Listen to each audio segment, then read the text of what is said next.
হ্যাঁ, জয় গুরু। আমরা জয় এখন গুরু। জয় গুরু। চতুর্থ অধ্যায়, আহ, আজকে দ্বিতীয় আহ, ভাগ হচ্ছে। আমরা আগের ভাগে যম শেষ করেছি। আহ, সেটা হচ্ছে যোগ ও সাধন রহস্যের যোগ ও অঙ্গ চ্যাপ্টারটা হচ্ছে আহ, যোগের অঙ্গ, তার দ্বিতীয় অধ্যায় নিয়ম থেকে আমরা শুরু করছি। তো শুরু করার আগে আমরা ঠাকুরকে প্রণাম জানিয়ে আমরা শুরু করব, নিয়ম থেকে শুরু করব। তো অখণ্ড মঙ্গলাকারং ব্যাপ্তং যেন চলাচলম তৎপদং দর্শিতং येन তস্मै শ্রী গুরবে নমঃ। অজ্ঞানতিমিরান্ধস্য জ্ঞানার্জন শলাকয়া চক্ষুरुन्मीलितं येन তস্मै শ্রী গুরবে নমঃ। গুরুর্ব্রহ্মা গুরুর্বিষ্ণু গুরুর্দেব মহেশ্বর গুরুরেব পরম ব্রহ্ম তস্मै শ্রী গুরবে নমঃ। জয় গুরু, জয় গুরু। তো শুরু করতে পারো তুমি এখন। আচ্ছা, আমি পড়ছি। আমি বলছিল কালকানিন্দ পড়তে। হুম। নিয়ম: শৌচ সন্তোষ সন্তোষ তপ শ্রদ্ধায় সর প্রণিধানানি নিয়মা। পাতঞ্জল সাধন পাক 32। পতঞ্জল মুনি নিয়মকে 5 প্রকারে ভাগ করিয়াছেন, যথা শৌচ, সন্তোষ, তপস্যা, শ্রদ্ধা, ঈশ্বর প্রণিধান। যম নামক যোগাঙ্গটির অনুষ্ঠান করিবার সাথে সাথে নিয়ম নামক যোগাঙ্গটির অনুষ্ঠান করিতে হইবে। নিয়ম কি এবং কি রূপেই বা তাহার অনুষ্ঠান করিতে হয়, তাহা নিম্নে আলোচনা করি। শৌচ: দেহে ও মনে শুদ্ধ থাকার নাম শৌচ। শৌচ সম্বন্ধে যদিও পূর্বে আলোচনা করিয়াছি, তথাপি এই পর্যায়ে আরো একটি বিস্তৃত ব্যাখ্যা প্রদান করিতেছি। স্নানাদির দ্বারা শরীরকে পরিষ্কার রাখার নাম শারীরিক শৌচ। পরিমিত সাত্ত্বিক আহারে দূষিত রক্ত বিনষ্ট হইয়া হইয়া পাপ শীতল হয়।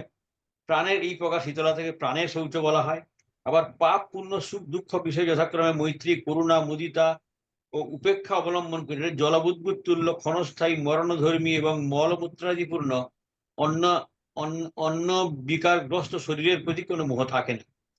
পরশরীর সংসর্গের ইচ্ছাও পরিত্যাগ হইয়া যায়। অহংকারের শান্তি হয়, ইহার নাম মনের শৌচ। এই 3 প্রকার শৌচই হইল আত্মশুদ্ধি। আচ্ছা, আত্মশুদ্ধির দ্বারা চিদাত্মা বা আধ্যাত্মিক তেজ শুদ্ধ ও সবল হয়। এই সময় অন্তঃকরণে অভূতপূর্ব সুখময় প্রকাশ অবস্থা প্রাপ্ত হইয়া সর্বদা পূর্ণ পরিতৃপ্ত থাকে। চিত্তের এইরূপ অবস্থার নাম সৌমনস্য, অর্থাৎ মনের প্রসন্নতা। ইহা হইতে একাগ্রতা রূপ শক্তি জন্মে। একাগ্রতা হইতে ইন্দ্রিয় জয়, ওই ইন্দ্রিয় জয় হইলেই চিত্ত আত্মদর্শনের যোগ্যতা লাভ করে।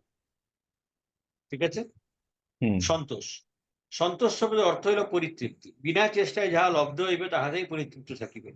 প্রারব্ধ সুখ বা দুঃখ যাহাই আসুক না কেন, তাহাতে মোহিত না হইয়া তাহাকে ঈশ্বরের দান স্বরূপ মনে করিয়া আনন্দের সহিত ভোগ করার নাম সন্তোষ।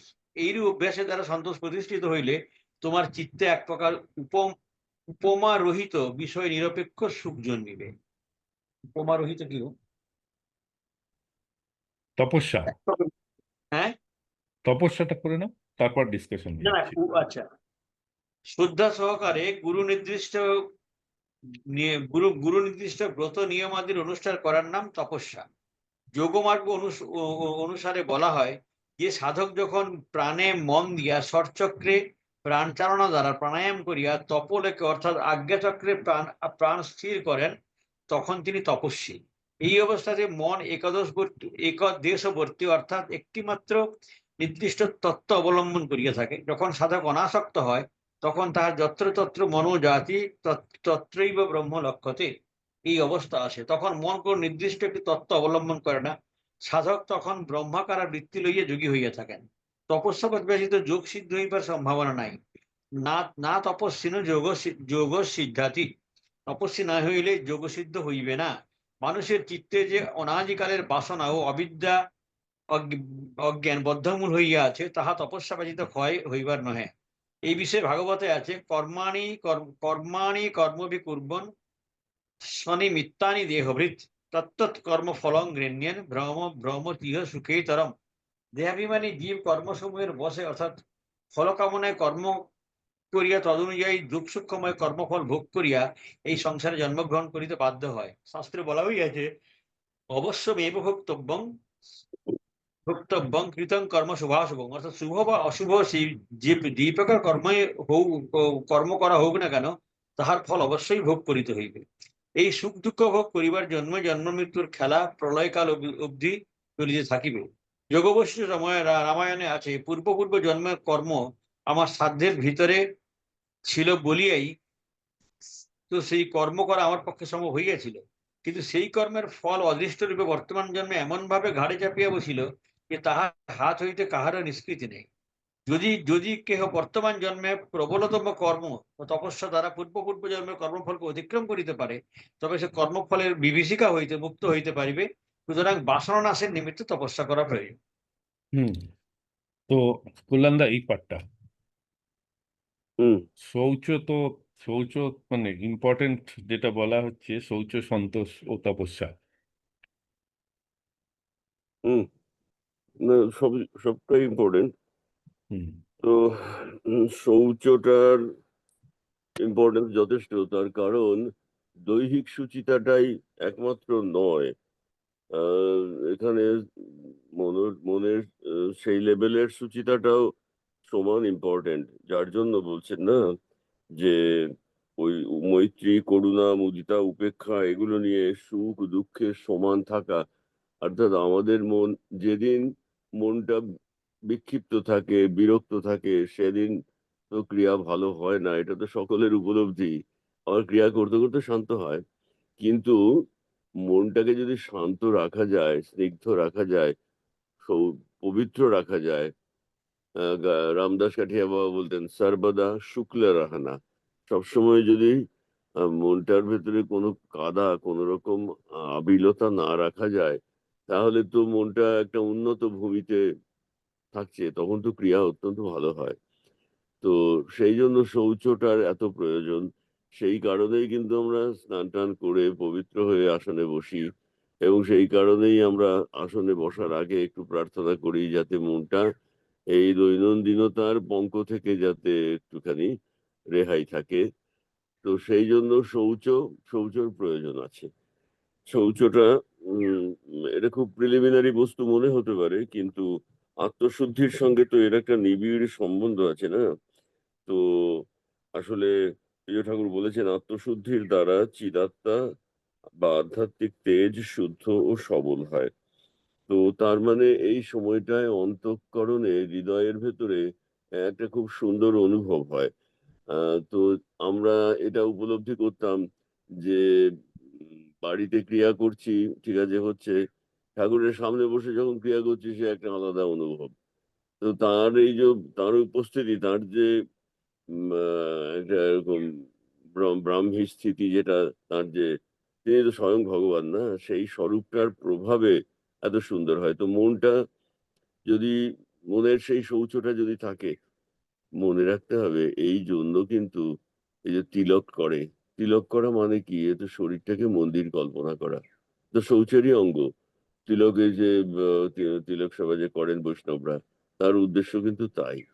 তো সেই রকম সব সাধন পদ্ধতিতেই কিন্তু এই ভাবনাটা ইম্পর্টেন্ট। তো শৌচ সেই সেই হিসেবে পতঞ্জল মুনি শৌচকে প্রথম ইম্পর্টেন্স দিয়েছেন, সত্যি তাই। সন্তোষ, এটা আরো বিরাট মূল্য। কেননা মন যদি সন্তুষ্ট না থাকে, প্রসন্নতা না থাকে, তাহলে তো ভালো ক্রিয়া হয় না। সেই জন্য বলছেন যে যোগী কিন্তু, আমার মনে আছে লাহিড়ী বাবার একটা চিঠি পঞ্চানন ভট্টাচার্য মশাইকে চিঠিটা দিয়েছিলেন।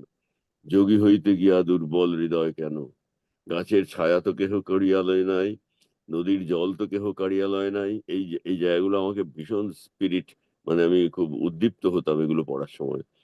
তো ব্যাপারটা তো তাই যে যোগী কিন্তু, তার মানে কি, এই পৃথিবীর এই সংসারের কিছু অপ্রাপ্তি আমাদের দুঃখ দেয়, প্রতিনিয়তই দেয়, দিতেই পারে, কিন্তু যোগীকে মনে রাখতে হবে যে এইগুলো কিছু নয়, এগুলোর প্রতি আমার, এগুলো নিয়ে যাব না, এগুলো আমাকে যেন বিরক্ত না করে। তো সেই জন্যই লাহিড়ী বাবা বলছেন, এত উন্নত সাধক তাকেও বলছেন, পঞ্চানন ভট্টাচার্য মশাইকে, যে নদীর জল তো কেহ কাড়িয়ালয় নাই, গাছের ছায়া তো কেহ কাড়িয়ালয় নাই। অর্থাৎ আমার কি কেড়ে নেবে কে? বৃত্ত, পুত্র, মানে আমাদের তো তিনটে ঈর্ষণা, মানে আকাঙ্ক্ষা নিয়ে তো আমরা অস্থির। বৃত্তই সোনা, পুত্রই সোনা, লোকই সোনা।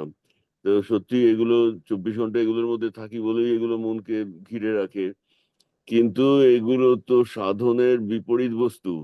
এগুলো তো আমাদের সাধনা থেকে দূরে নিয়ে যায়। কাজেই সদা সন্তোষ যিনি আছেন, যিনি যে অবস্থাতেই আছেন, ঠাকুর এই অবস্থায় যে আছি এ তো তুমিই এনেছো, ঠিক আছে, তুমি যদি এতে মনে করো আমার ভালো হয়েছে বা ভালো হবে, তাহলে আমার আর বলার কি আছে। সেই জন্য কঠিনতম চরমতম করুণতম অবস্থাতেও যে আচ্ছা বাবা এ তো আমি তো আর এটা তো তোমার পেছনে তোমার দৃষ্টি আছে বলেই তো এটা হয়েছে, এই ভাবনাটা রাখলে সন্তোষ না এসে পারে না, যে তুমি সবকিছুর মধ্যেই আছো। সব পৃথিবীর সমস্ত ভাবনা, সমস্ত দুঃখ, সমস্ত বিপদ, ওইগুলো সব তার পেছনে যদি ঈশ্বরের ভূমিকা থেকে থাকে, তাহলে বাবু তুমি তো আছো। তুমি যে চেয়ে আছো আকাশ ভরে, তুমি আমার সবকিছুর মধ্যে আছো, তাহলে সন্তোষ অটোমেটিক্যালি আসবে। এই ভাবনা করে যে ঠাকুর আমাকে ক্রিয়া দিয়েছেন, আমার দিকে দৃষ্টি রেখেছেন, আমার ভাববার কি আছে, জাগতিক ছোট বড় জিনিসগুলোকে নিয়ে তো আমার ব্যস্ত হওয়ার কিছুই নেই। তো এই যে সন্তোষ, সব সব অবস্থাতে সন্তুষ্ট থাকা, এইটা বিরাট ইম্পর্টেন্ট জিনিস। এবং আমরা এটাও ভাবতে পারি তো যে আমরা যেগুলো নিয়ে জিনিস, ঘর সংসার, যেগুলো নিয়ে আমরা ব্যস্ত আছি, আমার ঠাকুর কিন্তু 17 বছর বয়সে সব ছেড়ে ছুড়ে দিয়ে চলে গেছিলেন, একমাত্র গুরুর আশ্রয়ে ভগবানকে পাবেন বলে। মাথার উপর ঈশ্বর আছেন, তাকে আমি পেতে চাইছি, আমার আর কি চাইবার আছে। এই যে তীব্র বৈরাগ্য, এটাই কিন্তু সন্তোষের একটা বেসিক ভিত্তিভূমিটা তৈরি করে। যে আমাদের তো যা অল্প লইয়া থাকি তাই মোর, যাহা যায় তাহা যায়। তো সেটাই যদি আমরা সবটুকু ছেড়ে তার উপরে সমর্পণ ভাবি, আচ্ছা এগুলো তুমি দিয়েছো, সুন্দর, তুমি নেবে, যখন খুশি নেবে, তাহলে আমি তো তোমাকে ছাড়া থাকবো না। তাহলে এই যে ভাবনাটা, এই ভাবনার চেয়ে বড় সন্তোষ, বড় তৃপ্তি আর কিছুতে নেই। সেই জন্য বলছে যে বিষয় নিরপেক্ষ সুখ এই সন্তোষের দ্বারা অর্জিত হয়। এবং যোগী সদা সন্তুষ্ট। ব্রহ্মবস্তু পাওয়ার, ব্রহ্মবস্তু পৃথিবীর শ্রেষ্ঠ বস্তু, আমি সেটা পেতে চাইছি, এবং তার কৃপা কটাক্ষে কিছু তো তার অনুভব পেয়েছি, তা আমার আর দুঃখের কি আছে, আমার সন্তুষ্ট না হওয়ার কি আছে। তাহলে এই বোধটা সাধককে সবসময় পরিপূর্ণ রাখেন। এবং এই স্থির চিত্ত, স্থির চিত্ত না হলে তো তাকে পাওয়া যাবে না। আর এই স্থির চিত্ত কিন্তু সন্তোষ থেকেই আসে। অসন্তোষ থেকেই আমাদের যত পার্থিব, যত ঝগড়া ঝঞ্ঝট, যত কিছু। তো সেই জন্য সন্তোষ এত দরকার। আর তপস্যা, তপস্যা ছাড়া তো তাকে পাওয়া যাবে না। তো সেই জন্য তপস্যা এত এত এত প্রয়োজন, যে গুরুদেব যেগুলো বলে গেছেন সেই নিয়ম অনুযায়ী, সেই পথ অনুযায়ী ধীরে ধীরে দিনে দিনে সেগুলোতে আরোহণ করা। তপস্যা বলতে তো এটাই। তপস্যা শব্দটার ভেতরে তাপ, এই শব্দটা থেকে তপস্যা এসছে। যেমন মুরগি বা হাঁস ডিমের ভেতরে তা দেয়, ওটা কি উত্তাপটা দেয়, সেই উত্তাপেই তো ডিম ফুটে তার শাবক, তার বাচ্চাটা হয়। তো আমাদেরও তপস্যা হচ্ছে সেই অন্তর্দেবতা, সেই উত্তাপটা দেওয়া, যেটাতে আমাদের ভেতরকার যে মুকুল, যে সাধন মুকুল, সেটা যাতে পরিপূর্ণ হয়, যাতে প্রস্ফুটিত হয়, এবং আমরা যাতে ধন্য হই। তো সেই তপস্যা, সাধকৃত তপস্যা ছাড়া, তপস্যাই তো একমাত্র কাজ। এবং তপস্যাই তার বিনোদন, তপস্যাই তার আনন্দ, আনন্দ তপস্যাই তার সবকিছু। তো সেই জন্য আজ্ঞাচক্রে মনস্থির করা, অর্থাৎ সারাক্ষণ গুরুর পাদপদ্মে মনটা রাখা। এই আজ্ঞাচক্রে মন রাখা মানে, ওখানে তো গুরু আছেন, ওটা তো গুরুর স্থান, ওখানে তো সূক্ষ্ম রূপে আমার গুরু ওখানে জায়গা রেখেছেন। তো কাজেই আজ্ঞাচক্রে মনটা রেখেছি মানেই গুরুর পাদপদ্মে মনটা রেখেছি। তো সেই জন্য যিনি সেটা করেন, তো তিনি তদবর্ষী, এবং তিনি তো একেবারে ঠিক জায়গাটা ধরে আছেন। তো সেই জন্য সাধক এই এই কাজটার মধ্যে, ক্রিয়াযোগ সাধক সবসময় নিবদ্ধ থাকেন। তপস্যা ছাড়া সিদ্ধি হবে না। সিদ্ধি কিন্তু ওই কেউ গাছ থেকে একটা ফল পেড়ে দিল এমন বস্তু নয়। এই তপস্যার দ্বারাই ভেতরের, আমার ভেতরের যে সম্ভাবনাটুকু, এটাকে ফুটিয়ে তুলতে হবে। তো সেই জন্য মানুষের যত, কত কত জন্ম নিয়েছি এই পৃথিবীতে ঠিক নেই, কামনা বাসনা থেকে শুরু করে প্রারব্ধ কত কিছু সব এই দেহের মধ্যে জায়গা বেঁধে আছে, বাসা বেঁধে আছে। কাজে এগুলোকে দূর করতে গেলে তপস্যা ছাড়া তো সম্ভব নয়। এ তো কোনো অলৌকিক জাদুদণ্ড নেই যে এগুলোকে এক মুহূর্তে সরিয়ে দিয়ে আমাকে ব্রহ্মবস্তু এনে দেবে। কাজে আমাকে তপস্যা করতে করতে এই দিনে দিনে এই শরীরটার ভেতরে যা কিছু ক্লেদ আছে এগুলোকে রিমুভ করতে হবে। তো সেই জন্যই তপস্যা ব্যতীত এগুলো ক্ষয় হয় না। আর আমরা এই সংসারে এসেছি মানে তো জীবন ধারণ করছি, কর্ম করছি, এ তো আমারই পূর্ব পূর্ব জন্মে যা যা করেছি তারই পেনাল্টি দিচ্ছি। কাজেই কর্মফল অনুযায়ী পৃথিবীতে আসা, আর পৃথিবীতে আসা মানে সুখটাও ভোগ করবো, দুঃখটাও ভোগ করবো, প্রারব্ধে আগের আগে জন্মে যা করেছি সেগুলো ভোগ করা, এ তো চলতে থাকবে, জন্ম মৃত্যুর খেলা চলতে থাকবে। তার মধ্যে যে ভগবানের স্পর্শটুকু পেয়েছি, তার যে যেটুকু তিনি করুণা করে দিয়েছেন, এইগুলোকে নিয়ে আমার এই জীবনের এই জীবনটা আমার হাতের সামনে আছে, অতীত নেই বর্তমানও নেই, দুটো কোনোটাই আমার হাতের ভেতরে নয়। কাজে আমার এই জীবনের যতটুকু যা কিছু আমি পরিপূর্ণভাবে তাকে ইউটিলাইজ করব সম্পূর্ণভাবে। এই তপস্যা হচ্ছে সেটাই যে আমার এই আহ, যা কিছু আমার আছে, আমার এই তীব্র পুরুষকার, ঠাকুর কিন্তু এই বারবার এটা বলছেন, দৈব সহায়ক আছেনি, ঠাকুর তো আছেনি সহায়, আমাকে তীব্র পুরুষকার দিয়ে এবার এই তপস্যা নামক বস্তুটা করতে হবে। এখানে একটা খুব সুন্দর বই আছে, আমি বইটা পড়ে আমি উপকৃত হয়েছিলাম। আমি বিজয়কৃষ্ণ গোস্বামীর ওইখানে প্রতিদিন সন্ধ্যায় যে পাঠ ফাঠ হতো তার মধ্যে মিলারেপার জীবনী একটা পাঠ হতো। তো মিলারেপা তিব্বতী গুরু, মিলারেপা, তো এটা এমন কি ইম্পর্টেন্ট এটা পাঠ হতো, আমার কৌতূহল হলো, আমি মিলারেপার জীবনীটা জোগাড় করলাম। আরে ভাই, পড়ে তো আমি ধন্য হয়ে গেলাম, মুগ্ধ হয়ে গেলাম। যে মিলারেপা জীবনী আমি সকলকে বলবো এটা একবার পড়ার মতো জিনিস, আপনারা পড়বেন। তো সেই তখন বুঝলাম হ্যাঁ তপস্যা কাকে বলে। মিলারি পারে ওখানে জীবনের মধ্যে ডিটেল দেওয়া আছে। আমার ঠাকুরও কিছু ব্যতিক্রম নন। তিনি সেই শীতে গ্রীষ্মে সকালে সন্ধ্যায় আশ্রমে, গুরু ছাড়া তো তার আর কেউ পরিচিত নয়, সকলে ধীরে ধীরে পরিচিত হয়েছেন, মানে গুরুকে নিয়েই তার ওখানের জগৎ। এমন হয়েছে দিনের পর দিন রাত্রেবেলা খাদ্য গ্রহণ করেননি। তারপরে খাওয়া দাওয়া তো একটা সেকেন্ডারি বস্তু।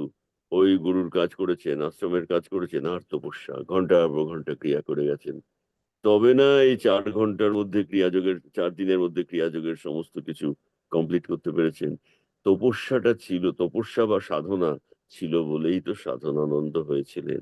কাজেই তপস্যা সবচেয়ে ইম্পর্টেন্ট। এইটা এইটা এইটার প্রতি অ্যাসপিরেশন রেখেই কিন্তু এই গ্রন্থ পাঠ এবং আমাদের তপস্যা একটা সাধকের জীবনের সবচেয়ে ইম্পর্টেন্ট জিনিস। এটাকে বাদ দিলে আর তার সাধকের সাধকত্বই থাকে না। এই তো।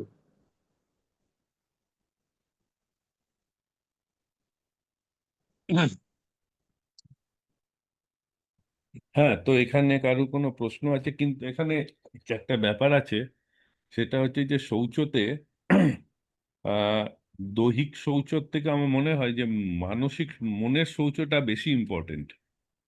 কারণ এটা তো 100 বার। দৈহিক শৌচ করাটা সোজা, সাবান দিয়ে ভালো করে ঘষে স্নান করাটা সোজা। কিন্তু মনের শৌচটা না থাকলে অনেকেরই, মানে যেটা সবারই ক্রিয়াতে বা সাধনাতে বা পরে যে তপস্যাতে যেটা হয়, সেটা হচ্ছে যে মন চঞ্চলের জন্য ক্রিয়া করার সময় আম, কি বলবো, চিন্তা বা সাবকনসিয়াস মাইন্ড থেকে চিন্তার তরঙ্গগুলো বইতে থাকে, এবং অনেক সময় সেটা বাধাও হয়। তো সেদিক দিয়ে মানসিক শৌচটা বোধহয় খুব বেশি ইম্পর্টেন্ট মোর দর্শনের ইম্পর্টেন্ট। জন্য। তবে একটা কথা কি, সাধনাটা করতে থাকলে না, এই বানাতে বানাতে বন যায়, তুলসীদাসজির কথা, ও করতে করতে একসময় হয়ে যায়। তার প্রতি নিষ্ঠা রেখে যদি করা যায় তো ওটাও হয়ে যায়। কেননা অনেক আম, মানে মনের ওই বঙ্কিমতা, বক্রতা ঋজু হয়ে যায়, সরল হয়ে যায়, গুরুদেব করে দেন। আর তাছাড়া সংসারের ঘাত প্রতিঘাত সাহায্য করে। কিন্তু এটা নিঃসন্দেহে সত্য যে দৈহিক শৌচের থেকে মনের শৌচটা অনেক বেশি ইম্পর্টেন্ট। তো মানতেই হবে। কারোর কোনো আর প্রশ্ন আছে তো বা কমেন্ট মনের আছে? শৌচ মানে কি? চঞ্চলতা? মানে চঞ্চলতা দূর করা। শৌচ মানে সুচিতা, পবিত্রতা, মনের পবিত্রতা আনা আর কি। মনটা যতই আজে বাজে জিনিসগুলো চিন্তা করছে, কাম, ক্রোধ, লোভ, মদ, মোহ, মাৎসর্য, এগুলো নিয়ে যত আছি, তত তো মনটা পবিত্র রইলো না, অত অপবিত্র রইলো, অসুচি হয়ে রইলো।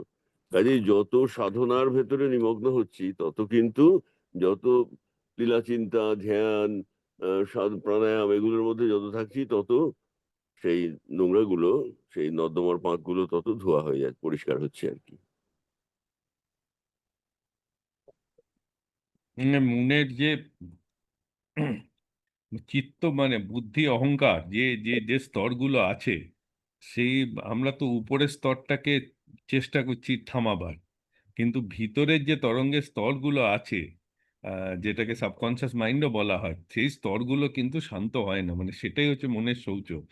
এবং যখনই সাধনা করে তুমি উপরের স্তরটাকে যেই শান্ত করতে চাইবে সাধনার দ্বারা, তখনই ওই তার পরের যে স্তরগুলো আছে তারা তীব্রভাবে প্রতিবাদ করবে। সেই মনের শৌচতা, এবং সেটা বিভিন্ন চিন্তাধারা, সেই চিন্তাটা রাগের হতে পারে, লোভের হতে পারে, বা কোনো কাজ বাকি আছে হতে পারে ক্রিয়া করতে করতে, মানে কি বলে সিনেমাও দেখিয়ে দেয়।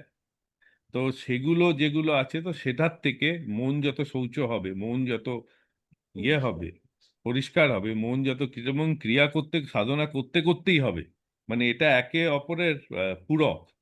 মানে একটা হলে আরেকটা হবে, আরেকটার জন্য একটার দরকার। মানে সাধনার জন্য শৌচ দরকার, আবার সাধনার থেকেই শৌচটা যাবে। তো এইভাবে যেটা কল্যাণদা বললো, বানতে বানতে বাঁধ বান যায়, মানে করতে করতে করতে করতে সেই মনটা শৌচ হবে। কিন্তু সে আরেকটা কথা যেটা কল্যাণদা বললো, তার জন্য উদ্যম থাকা চাই, তার জন্য সংকল্প থাকা চাই। সো সে দুটো করে করলে নিশ্চয়ই হবে। তো এটা হচ্ছে শৌচ। তো আর কারু কোনো প্রশ্ন আছে? তো এই লাইনটা একবার বুঝিয়ে দেবেন, মনের শৌচতের এই লাইনটা যে আবার পাপ পূর্ণ, মানে অনেক কিছু বলেছেন তো, ওটা ঠিক বুঝতে পারছি না। কোনটা কোনটা বলো তো।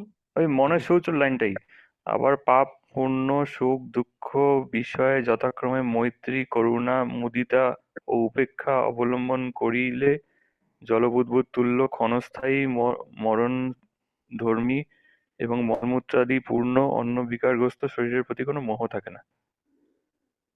এই লাইনটা যদি একটু, অনেক কল্যাণদা, কিছু বলেছেন। মানে এই শরীরটা দেখো, আমাদের ঝঞ্ঝটের মূল কথা তো হচ্ছে এই শরীরটাকে নিয়ে। বলছে না যে এই দেহাত্মবোধের নাম সংসার, এই দেহটাকে আমরা খুব ইম্পর্টেন্ট বলে ভেবে ফেলেছি, যার জন্য দেহের তোয়াজের জন্য কত কি না করি। এই দেহের তোয়াজের জন্য যা কিছু করছি, এই সব করার ফলে যত পাপ, যত দুঃখ, এই সমস্তগুলো কিন্তু এই দেহটাকে কেন্দ্র করেই। তো সেই জন্য আমি যদি বুদ্ধদেবের কাছ থেকে এই জিনিসটা পাওয়া গেছে, মৈত্রী, করুণা, মুদিতা, উপেক্ষা। বলছে যে এই সংসারে যত কিছু ঝঞ্ঝট গুলো আসে, এইগুলোকে এই চার ভাবে এগুলোকে আমরা আমরা কাউন্টার করব। একটা হচ্ছে মৈত্রী, মানে কতগুলো জিনিস আছে, সেই জিনিসগুলোকে মৈত্রী ভাবাপন্ন, অর্থাৎ এগুলোতে আমি সুখী হব। আমার বন্ধু বা আমার প্রতিবেশী সে খুব বড়লোক হয়েছে, সে খুব দান ধ্যান করছে, আচ্ছা আমার খুশি হওয়ার কথা। আমি তখন সেখানে মৈত্রী, মানে তার মিত্রতা, তার প্রতি মনে মনে আমি হ্যাঁ বেশ, ভগবান তাকে দিয়েছেন, খুশি। আমি যদি সে জায়গায় ঈর্ষা করতে শুরু করি, তো মহাবিপদ। তো তাহলে আমার মনে আরো কালিপা এসে যাবে। করুণা, কারো খুব দুঃখ হচ্ছে, সব দুঃখ তো সবার আমরা দূর করতে পারি না, তো অন্তত কারো দুঃখ কষ্ট এগুলোতে আমাদের করুণা হওয়া উচিত। যে ভগবান, এ বড় দুঃখ আছে, একে একে তুমি এর কষ্টটা তুমি লাঘব করো। তাহলে এর ফলে কি হচ্ছে, আমার মনটা তাতে আমরা এখানে দুরকম রিয়াক্ট করতে পারি। একটা, আমরা প্রতিবাদে মুখর হতে পারি, কেন এটা হলো, হই হই, যা মানে যা অনেক সময় আমরা দেখতে পাই প্রতিবাদী চরিত্রদের মধ্যে। তো তাতে ঠিক আছে, লাভ হয় ঠিকই, কিন্তু আমার নিজের শান্ত যে স্তব্ধতা, যে স্থিরতা, এটা তো বড়টা বাজে। তো সেই জন্য কতগুলো জায়গায় করুণা। মুদিতা, মুদিতা মানে আনন্দিত হওয়া। তো আনন্দিত হওয়া, কারোর ভালো হয়েছে, তাতে আমি খুশি হলাম, আনন্দিত হলাম। আর উপেক্ষা, কতগুলো ব্যাপার আছে যেগুলোকে আমি কিছু করতে পারবো না, এবং এগুলো ইরিটেট করবেই, করে যাবেই, এগুলোকে উপেক্ষা করা, উপেক্ষার চেষ্টা করা। আমাদের চারপাশে কিছু পলিটিক্যাল এলিমেন্ট বর্তমানে যা চারপাশে ঘুরে বেড়াচ্ছে, যে কোনো সাধক ব্যক্তি বুঝতে পারেন যে এইগুলো এগুলো হচ্ছে নেসেসারি এভিল হয়ে গেছে আর কি, মানে গোলমেলে বস্তু, অথচ তুমি তোমার চারপাশে এটা থাকবেই। কি করবে তুমি? এদের সঙ্গে আন্দোলনে পারবে না, তুমি এদের সঙ্গে লড়াই করে পারবে না। ভগবানের কাছে প্রার্থনা করা যে ভগবান এগুলোকে যেন উপেক্ষা করতে পারি, এইগুলোকে যেন মনের গভীরে স্থান না দিতে পারি। তাহলে এই উপেক্ষা, মুদিতা, করুণা, মৈত্রী, এই মনোভাবগুলোকে যদি আমরা ঠিকঠাক ভাবে চর্চা করতে পারি, প্রয়োগ করতে পারি, তাহলে আমাদের যত কিছু চারপাশের নেগেটিভিজম যতগুলো আছে, এইগুলোকে আমরা খুব সহজে কাউন্টার করতে পারি। সেই জন্যই বলছেন যে ওই পাপ, পুণ্য, সুখ, দুঃখ এসব বিষয় নিয়ে আমাদের কোনোটার ক্ষেত্রে মৈত্রী, কোনোটার ক্ষেত্রে করুণা, কোনোটার ক্ষেত্রে মুদিতা, কোনোটার ক্ষেত্রে উপেক্ষা, এইগুলো নিলে তাহলে এই পৃথিবীর যা কিছু সুখ দুঃখের ঝামেলা, এ তো আবার সেই জলবিদ বুদবুদ তুল্য, জলবুদবুদনে জলের যে বুদবুদ গুলো আসে মিলিয়ে যায়, এগুলো কোনোটাই তো থাকে না। আর আমার মনে আছে কোনো একটা সময় টেনশনে আমার খুব, মানে খুব টেনশনের বিষয় একটা হয়েছিল, আর আমি খুব অশান্ত হয়ে উঠেছিলাম। তারপরে সেই মুহূর্তে হঠাৎ নিগমানন্দ সরস্বতী ঠাকুরের এই লেখাটা চোখের সামনে এলো, যে এখানকার সকল হাঙ্গামাই একদিন মিটিয়া যাইবে। মানে ঠিক তো, এই পৃথিবীর যত যাই হাঙ্গামাই বলো না বাবু, এ তো অনন্তকাল স্থায়ী নয়, এ তো একদিন তো মিটে যাবে। তখন মনে হবে, "ওহ, এটাকে নিয়ে কি অশান্তি করেছিলাম।" তো এইরকম আর কি, মানে এই এক একটা ফিলোসফিক্যাল সেইং তো আমাদের খুব শক্তি দেয়। তো এখানে তাই বলছেন যে এইভাবে আমরা যদি চলি, তাহলে এই ক্ষণস্থায়ী মরণধর্মী মলমূত্রাদি পূর্ণ অন্ন বিকারগ্রস্ত শরীর, আমাদের শরীরটা কি, এটা মরণধর্মী, এটা ক্ষণস্থায়ী, চিরকাল থাকবে না এই শরীর। আর এই তো যত নোংরা জিনিসে ভর্তি হয়ে আছে, আর অন্ন বিকারগ্রস্ত, একটু একবেলা খেতে না পেলেই আমাদের কি অবস্থা হয়। কাজেই আমরা এই মানে তুচ্ছ জিনিসের মধ্যে দিয়ে তো এই শরীরটা তো এর মধ্যেই লালিত। কাজেই এই শরীরটা এত ইম্পর্টেন্ট নয়, এটাকে তপস্যার আগুনে পোড়াতে হবে, এটাকে শৌচ দিয়ে ধৌত করতে হবে, এটাকে সন্তোষ দিয়ে এটাকে পরিমার্জিত করতে হবে, তবে গিয়ে একে যথার্থ ট্রিটমেন্ট হলো বলা যায়। এই আর কি। আর কারো কোনো প্রশ্ন? শরীরের প্রতি মোহটা ত্যাগ করতে হবে, মোট কথা। হুম। হুম। মোহ ত্যাগ করতে গেলে এইগুলো চাই, এটা আর কি। আর কারো কোনো প্রশ্ন আছে? চলো জানা, আমরা এগিয়ে যাই। হ্যাঁ, শ্রদ্ধায় শুরু শ্রদ্ধা। করছি। হুম। পাতঞ্জল ভাষ্য ব্যাখ্যায় শ্রদ্ধায়গুলিতে বলা হয়েছে, শ্রদ্ধায় প্রণবাদি পবিত্রানাং জপ মুখ্য শাস্ত্রায় ধনাং বা, অর্থাৎ প্রণবাদী পবিত্র মন্ত্র জপ বা মুখ্য শাস্ত্র অধ্যয়নে শ্রদ্ধায়। যোগপথে শ্রদ্ধায়ের গুরুত্ব অপরিসীম। এই শ্রদ্ধায় হইতে সাধকের ইষ্ট দেবতার সহিত মিলন হয় ও শ্রদ্ধায়ের রূপ যোগের দ্বারাই পরমাত্মা প্রকাশ হয়। সাধারণ অবস্থায় জপ করিতে গেলে অর্থ ভাবনা ঠিক ঠিক হয় না। জাপক মন্ত্র উচ্চারণ করে মাত্র, কিন্তু মন বিষয় হইতে বিষয়ান্তরে ভ্রমণ করে। শ্রদ্ধায় স্থৈর্য হইলে একতান ভাবে দীর্ঘকাল মন্ত্র ও মন্ত্রার্থ ভাবনা অবিচ্ছেদ উদিত থাকে সাধকের মনে।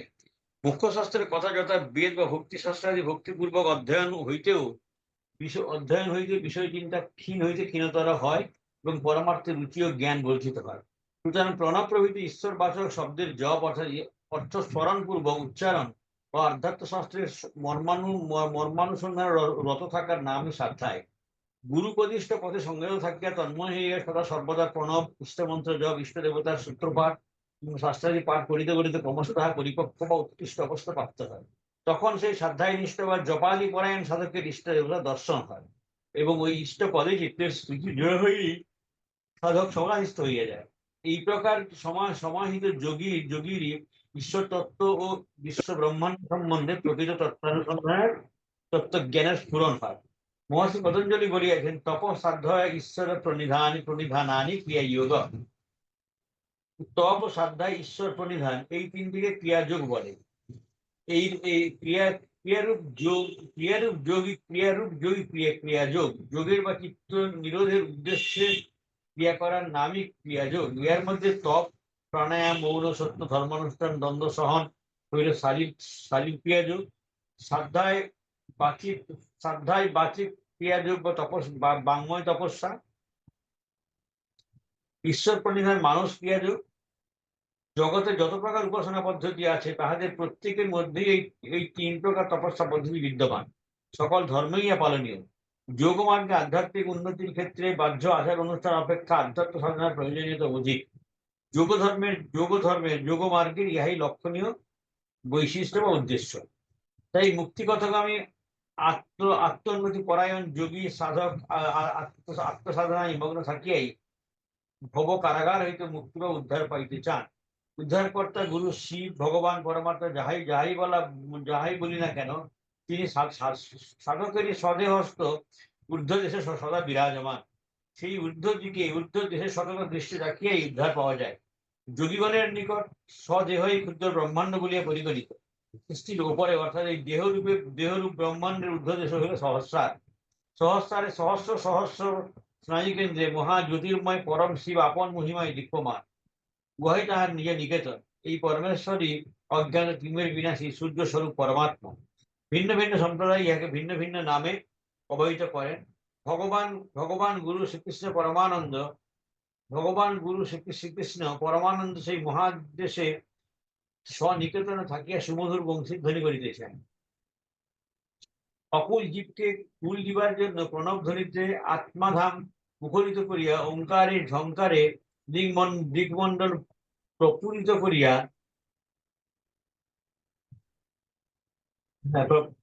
করিয়া মুখ্যাভিলাষী সাধককে আহ্বান করিয়া বলিতেছেন, সাধক, আমি ভেতরে আত্মতীর্থেই রহিয়াছি।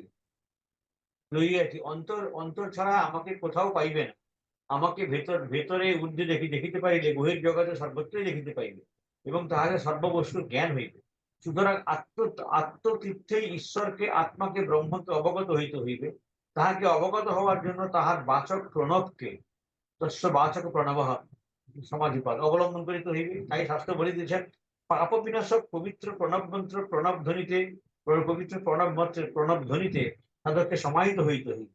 ঈশ্বরের বাচকে প্রণবে সমাহিত হওয়াই সাধ্যায়। উপনিষদে বজ্রনির্ঘোষ সাধ্যায় আত্মা প্রমোদ। সাধ্যায় হইতে কোনো বিচ্যুত হইও না। ঈশ্বর প্রণিধান। চলো এখানটা আমরা একটু করি, এটা একটু বড় গেছে। তো কল্যাণদা, এটা তো মানে মূলত তো এটা পাতঞ্জলি যোগসূত্র থেকে এই পাঠটা ঠাকুর ব্যাখ্যা করেছেন সাধ্যায়। তো এইটা যে একটু দেখো, আমরা যেটা করছি এটাই তো সাধ্যায়। হুম, এই যে শনিবারের অপরাহ্ন বেলায় মিলিত হয়ে শাস্ত্রের পাঠ হচ্ছে, এটাই সাধ্যায়। তবে সাধ্যায়ের হরাইজনটা আরো অনেক ব্যাপক। শুধু যে এই শাস্ত্র গ্রন্থ পড়া সেটাই নয়, মন্ত্র জপ, ঈশ্বর অনুধ্যান, এগুলো সবই কিন্তু শ্রাদ্ধায়ের মধ্যে পড়বে। তো সেই জন্য বলছি এটা খুব দরকার, কারণ তুমি 24 ঘন্টা ধ্যান লাগিয়ে বসতে পারবে না। ধ্যানের একটা সময় আছে। ঠাকুর তো 4 ঘন্টার বেশি করতে বারণই করতেন, বলতেন শরীর সইয়ে করতে হবে, শরীরই দেবে না তোমার। তো সেই জন্য ধ্যানের একটা নির্ধারিত সময় আছে। বাকি সময়টা কি করবে? বাকি সময় যদি পরনিন্দা পরচর যেগুলো আর কি, ঠাকুর খুব বিরক্ত হতেন যখন আশ্রমে বোমানন্দ আর ওই আমাদের এই কেনা হাজরা এই সারাক্ষণ সে সাধন করতো, যথাসময়ে সকাল সন্ধ্যে সাধন করতো, কিন্তু বাকি সময় এত বৈষয়িক বিষয় নিয়ে ব্যস্ত থাকতো, ঠাকুর এটা খুব বিরক্ত হতেন। তো সাধক যিনি হবেন তিনি কিন্তু বৈষয়িক ব্যাপার, হ্যাঁ, বিষয়ের মধ্যে থাকতে হয়, করতে হয়, নিরুপায় হয়ে করতে হয়, সেটা এক জিনিস। আর ওটাই আমার একমাত্র বিনোদন, এটা যদি হয় তাহলে কিন্তু হলো না। আর দুটো নৌকোর পায়ে রাখলে ওই সে জলেই পড়বে, সে তার অগ্রগতি হবে না। তো স্বাধ্যায়ের মধ্যে সাধককে ওই জন্য থাকতে হবে। এবার স্বাধ্যায় কাকে কাকে বলে এটা ডিটেলে ঠাকুর এখানে আলোচনা করেছেন। ওঙ্কার প্রণব ধ্বনি থেকে শুরু করে মন্ত্র জপ, এগুলোও কিন্তু স্বাধ্যায়ের মধ্যে পড়ে। অর্থাৎ মনটাকে এগুলোর মধ্যে নিমগ্ন রাখা, আটকে রাখা। যেমন বলতেন, সীতারাম দাস মুখার্জি বলতেন, একটা শ্বাস যেন বৃথা না যায়। অর্থাৎ প্রতিটা শ্বাসে, এটা কিন্তু এদের গ্রন্থ সাহিবে আছে, শ্বাসা শ্বাসা সুবিরানা সুবিরানা, অর্থাৎ প্রতিটা শ্বাসে তাকে স্মরণ করা। এইটা যারা করছে, এটা করছেন যেমন গোসাইজি, বিজয়কৃষ্ণ গোস্বামী সম্প্রদায়, ওনারা কি করেন, ওই মন্ত্রটাকে শ্বাসের মধ্যে গেঁথে নেন। সেই মন্ত্রটা, মন্ত্রই তো প্রতিটা মন্ত্রই একটা প্রার্থনা, সে ব্রহ্ম গায়ত্রী হোক আর ওং নমঃ ভগবতে বাসুদেবায় হোক, যাই হোক, প্রতিটা মন্ত্রই তো প্রার্থনা। তো সেই প্রতিটা নিঃশ্বাস প্রশ্বাস যদি আমার প্রার্থনাময় হয়, আমার প্রতিটা নিঃশ্বাস প্রশ্বাস যদি ভগবানের নামে একদম সম্পৃক্ত হয়ে যায়, তাহলে তো এই শরীরটার ধারণ সার্থক হয়ে গেল।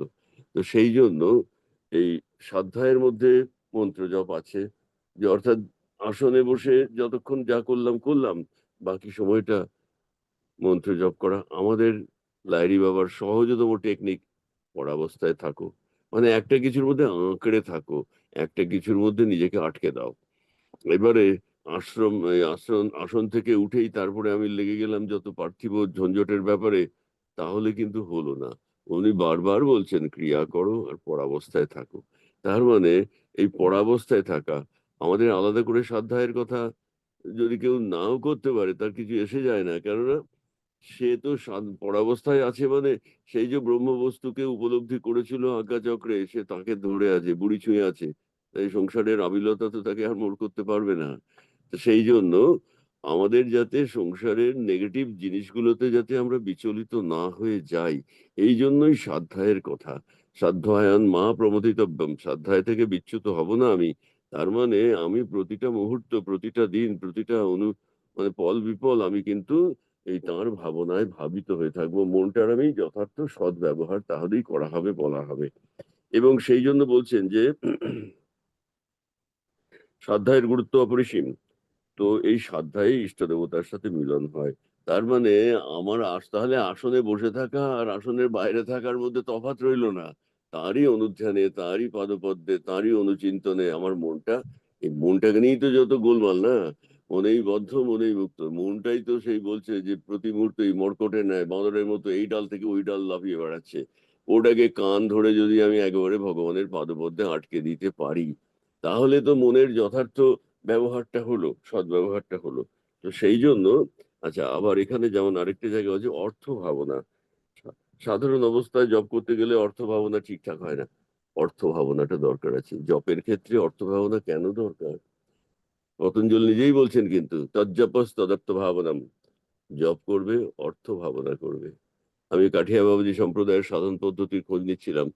ওদের যেটা আছে, ওদের একটা মন্ত্র আছে, সেই মন্ত্রটা বলছে অনুক্ষণ জপ করে যাও, একটার পর একটা জপ করে যাও এবং নিজেকে সেই ভাবনায় আবিষ্ট রাখো। মানে ওই কৃষ্ণায় গোপীজন বল্লভায় সাহা, এই দিয়ে শেষ মন্ত্রটা। তার মানে আমরা সাধারণ অর্থ ভাবছি যে গোপীজন বল্লভ মানে শ্রীকৃষ্ণকে নমস্কার, সাহাটা হচ্ছে যজ্ঞে দেওয়া হয়। তার মানে আমি নিজেকে উৎসর্গ করলাম, নিজেকে নিমগ্ন করলাম। তাহলে ভগবান তোমার সেবায়, তোমার ভাবনায়, তোমার চিন্তনে আমি নিজেকে উৎসর্গ করলাম। এই নিজেকে উৎসর্গ করা, এটা কিন্তু খুব ইম্পর্টেন্ট সাধন জগতে। নিজেকে, ঠাকুর বারবার বলতেন সারেন্ডার, গুরুর কাছে নিজেকে সমর্পণ করা। হ্যাঁ, তো সেই যুগে কিন্তু এটাই রীতি ছিল। ওই আমি উম, একজন সাধু বাবা আসতেন, রামকৃষ্ণ মিশনেরই, আমাদের খুব সুন্দর বলতেন। তিনি আমাদের আশ্রমের অনুষ্ঠানগুলোতে আসতেন। তার সঙ্গে একদিন ওই তাঁর আশ্রমে কথা হচ্ছিল।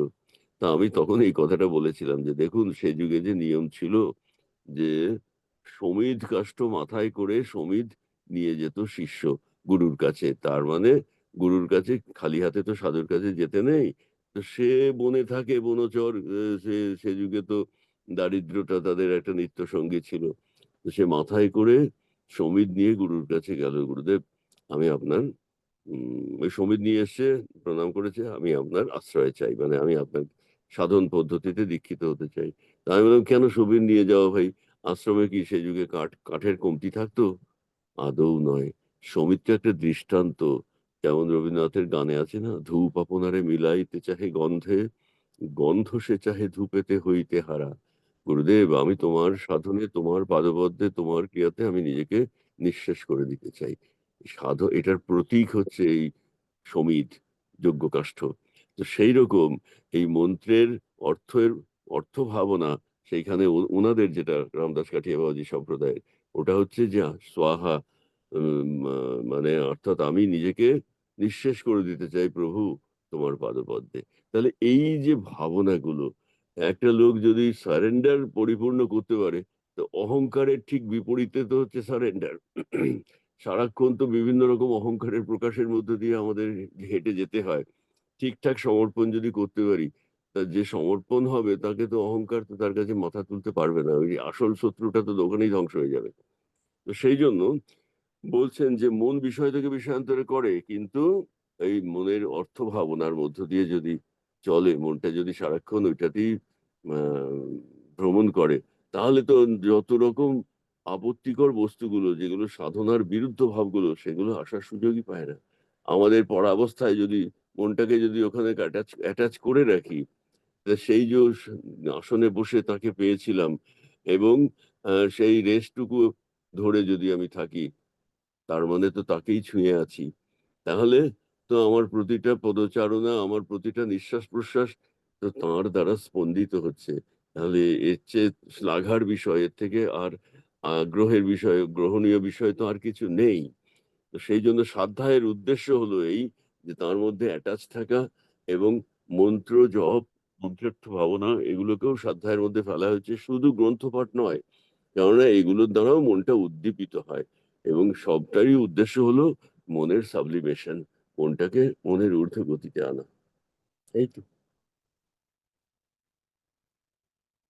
তো কারোর কোনো প্রশ্ন আছে?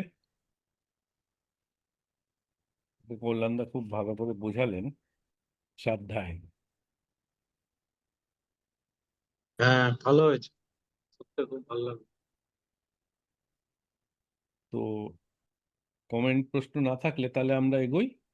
ঈশ্বর প্রধান। ঈশ্বর প্রণিধান। ভক্তি ঈশ্বর শ্রদ্ধা প্রধান। সহকারে ঈশ্বরার্পিত চিত্ত হইয়া কার্য করার না ঈশ্বর প্রণিধান। মহাত্মা তুলসীদাস এই প্রসঙ্গে একটু সুন্দর উপস্থাপন করিয়াছেন। तुलसी ऐसा ध्येय न धर, जैसा बियान का गाई, मुंह में तीन चाना चाना टूटे और चित রাখে বাছাই। তুলসীদাস আপনি আপনাকে উপদেশ দিতেছেন, ওরে তুলসী, নবপ্রসূতি গাভী যেমন বৎসের প্রতি মন রাখিয়া আহারাদি কাজে নির্বাহ করে, তুইও সেইরূপ তাহাকে ধ্যান কর। তুলসী যেমন নবপ্রসূতা তুলসী যেমন নবপ্রসূত গাভীর দৃষ্টান্তে ঈশ্বরার্পিত চিত্র হইয়াছিল, তুলসী যেমন নবপ্রসূতা গাভীর দৃষ্টান্তে ঈশ্বরার্পিত চিত্ত হইয়াছিলেন, তেমনি যোগপথে গমনের ব্যক্তিরও উক্ত দৃষ্টান্তের অনুসরণে ঈশ্বর পরিধান হওয়া উচিত। যোগী যাজ্ঞবল্কের মতে নিয়ম 10 প্রকার। তপ সন্তোষ মাস্তিকং জ্ঞানমীশ্বর দানমীশ্বর পূজনম সিদ্ধান্ত শ্রবণেন চৈব হৃতমতিশ্চ জপব্রতম। তপস্যা, সন্তোষ, আস্তিক্য, দান, ঈশ্বর পূজা, সিদ্ধান্ত শ্রবণ, মন্ত্র হবে, মন্ত্র জপ ও ব্রত, এই 10টিকে নিয়ম বলে। তপস্যা ও সন্তোষ সম্পর্কে পূর্বে অবহিত করিয়া আলোচিত হইয়াছে। অতঃপর আস্তিক্য, ধর্ম অধর্মে যে দৃঢ় বিশ্বাস, তাহাই আস্তিক্য। ধ্যান, ন্যায়ানুসারে উপার্জিত অর্থ হইতে অল্পাধিক শ্রদ্ধার সহিত যাহা যাচককে যাহা দেওয়া যায়, তাহাই দান। ঈশ্বর পূজন, প্রসন্ন চিত্তে ভক্তি সহকারে দেবতার আরাধনার নাম ঈশ্বর পূজন।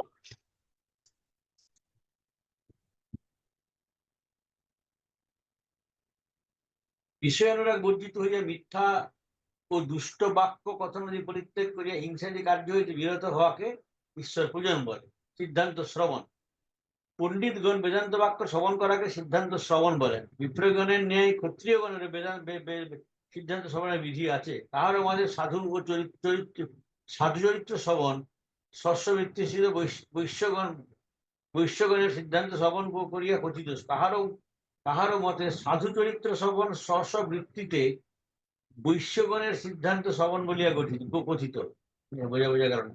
স্ব ধর্মাচরণ ও পুরাণ শ্রবণী শূদ্র শ্রেণীক তপস্বীকরণ সিদ্ধান্ত শ্রবণ বলিয়া বলিয়া খ্যাত। হ্রি বেদাদি শাস্ত্রে ও জগতে যে সকল কর্ম কুৎসিত বা ইন্দ্রিয়জনক, সেই সকল কর্মে আচরণে সেই সকল কর্মের আচরণে যে লজ্জাবোধ, তাকে হ্রি বলে। মতি সম্মত বিহিত কর্মের প্রতি যে শ্রদ্ধা, তাকে মতি কয়। জপ যা বেদ বহির্ভূত নয়, সেই গুরু প্রদত্ত মন্ত্র বিধি অনুসারে অভ্যাস করাকে জপ বলে। জপ সর্বদা বিধিসম্মত হওয়া চাই, নচেত তা ফলদায়ক হয় না। জপের কৌশল সম্বন্ধে পুরাণ গ্রন্থে আছে, মনোনত্র শিবন্নত্র শক্তিরন্নত্র মারুত ন সিদ্ধন্তি বরারোহে কল্পকোটি শতৈরোহে। মন্ত্রের জপর সময় মন, শিব ইষ্টদেব, শক্তি ইষ্টদেবী এবং বায়ু যদি পৃথক পৃথক স্থানে অবস্থিত করে, অর্থাৎ ইহাদের একত্র সংযোজন না হয়, তবে হে সুন্দরী, শত কোটি কল্পেও মন্ত্র সিদ্ধ হয় না। মন্ত্রকে পূর্ণাঙ্গ বলিয়া জপ করাই হইল জপের কৌশল। মন্ত্রার্থং মন্ত্র চৈতন্য জীবনী মুদ্রাং ন ব্যক্তিজ শতকোটি জপ নাপি তস্য বিনা ন সিদ্ধতি। মন্ত্রার্থ মন্ত্র চৈতন্য ও যোনি মুদ্রা সহ জপ না করলে শতকোটি জপে সিদ্ধি লাভ হয় না।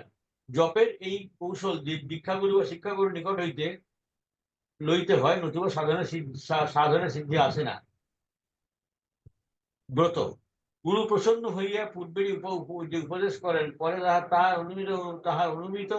অনুমতি অনুসারে ধর্ম, অর্থ, কাম ও প্রাপ্তির নিমিত্তে উপায় অবলম্বন করা হয়, তাহার নাম ব্রত।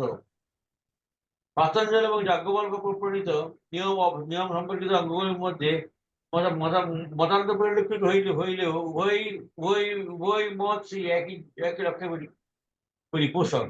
নিয়মের সাধনাঙ্গগুলি ভিন্ন হইলেও তাহা পরাবস্তু পাওয়ার পথে পরম পাশে ভিন্ন ভিন্ন সাধকের ভিন্ন ভিন্ন অবস্থা পর্যায়ে সাধন অঙ্গ। হ্যাঁ, বৈচিত্র্য থাকিতে পারে, কিন্তু গভীরভাবে এর অর্থ অনুধাবন করলে বোঝা যায় যে একটি অঙ্গ অন্য অঙ্গটির সহিত জড়িত। যে কোনো একটি সম্যক অনুশীলনের ফলে ক্রমশ অন্য অঙ্গটিও আয়ত্ত হইয়া থাকে। সুতরাং নিয়ম পঞ্চপ্রকার বা 10 প্রকার যাহাই হোক না কেন, ইহা লইয়া বিতর্কের আয়োজন নিষ্প্রয়োজন। সাধকের সাধন জীবনে প্রত্যেকটি অনুসরণ আবশ্যক। প্রকৃত ঈশ্বরানুরাগী জিজ্ঞাসু ভক্ত সাধক ঈশ্বরার্থে চিত্ত হইয়া উক্ত নিয়মগুলির যথার্থ অনুষ্ঠানের দ্বারা ঈশ্বরাভূতি লাভ করিয়া জীবনকে কৃতার্থ করিয়া তুলিতে পারেন। তো বললাম এই পাঠটা।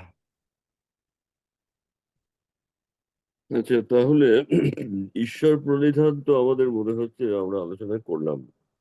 আচ্ছা, তো আস্তিক্য, অস্থি শব্দটা থেকে আস্তিক্য বোধ।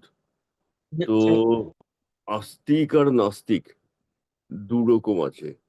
যারা ঈশ্বরের অস্তিত্ব বিশ্বাসী নয় তারা নাস্তিক, যারা ঈশ্বরের অস্তিত্ব বিশ্বাস করে তারা আস্তিক। এবারে এখানে কিন্তু ব্যাপার আছে। আমি এই মোল্লাদের ব্যাপারটা নিয়ে আলোচনা হচ্ছিল এক সময়। ওদের তো আছে কাফের শব্দটা নিয়ে মূল্যভেদ আছে। কেউ কেউ বলছেন কাফের হচ্ছে যারা আল্লাহকে মানে না। আবার কেউ বলছেন যে যারা ঈশ্বরকেই মানে না, অ্যাগনস্টিক, যারা ওই সমস্ত অজ্ঞেয়বাদী বা নিরীশ্বরবাদী। এখন ঈশ্বরকে না মানলেই মানে আমার ঈশ্বরকে কেউ মানলো না বলেই যে সে তা কিন্তু নয়, সে নেগেটিভ তা নয়। যেমন এই সাংখ্য দর্শনকে নিরীশ্বরবাদী বলা হয়, বৌদ্ধ দর্শন নিরীশ্বরবাদী, মানে তারা আমাদের ঈশ্বরকে মানেন না, কিন্তু তারা কিন্তু বেদবিহিত ধর্ম আচরণের মধ্যে তারা আছেন। তো সেই জন্য আস্তিক্য মানে অস্থি, অর্থাৎ আস্তিক্যবাদী দর্শন, যারা ভগবানের অস্তিত্ব, এটার ইম্পর্টেন্সটা কোথায় না, এটার ইম্পর্টেন্স আমি বলতে পারি তিনি যে আছেন, তিনি আছেন আমার চারপাশে, তিনি আছেন, এই বোধটাও কিন্তু ইম্পর্টেন্ট। আমি কর্কনিয়াসের কাছে শুনেছিলাম যে ওদেরও বিভিন্ন রকম তো সাধন পদ্ধতি আছে, তার মধ্যে একটা সাধন পদ্ধতি ওই কর্কনিয়াস এটা করেছিল 1 মাসের জন্য বলছে একদম সেক্লুশন, একটা ঘরে সে থাকবে, ঘরে আর কিচ্ছু নয়, আর ওই জানলাটার মাঝে জায়গা আছে, ওখানে ঠিক টাইমলি ওকে খাওয়া চলে আসবে। ও অনুক্ষণ চিন্তা করবে যে আমি একা নই, আমার পাশে ঈশ্বর আছেন।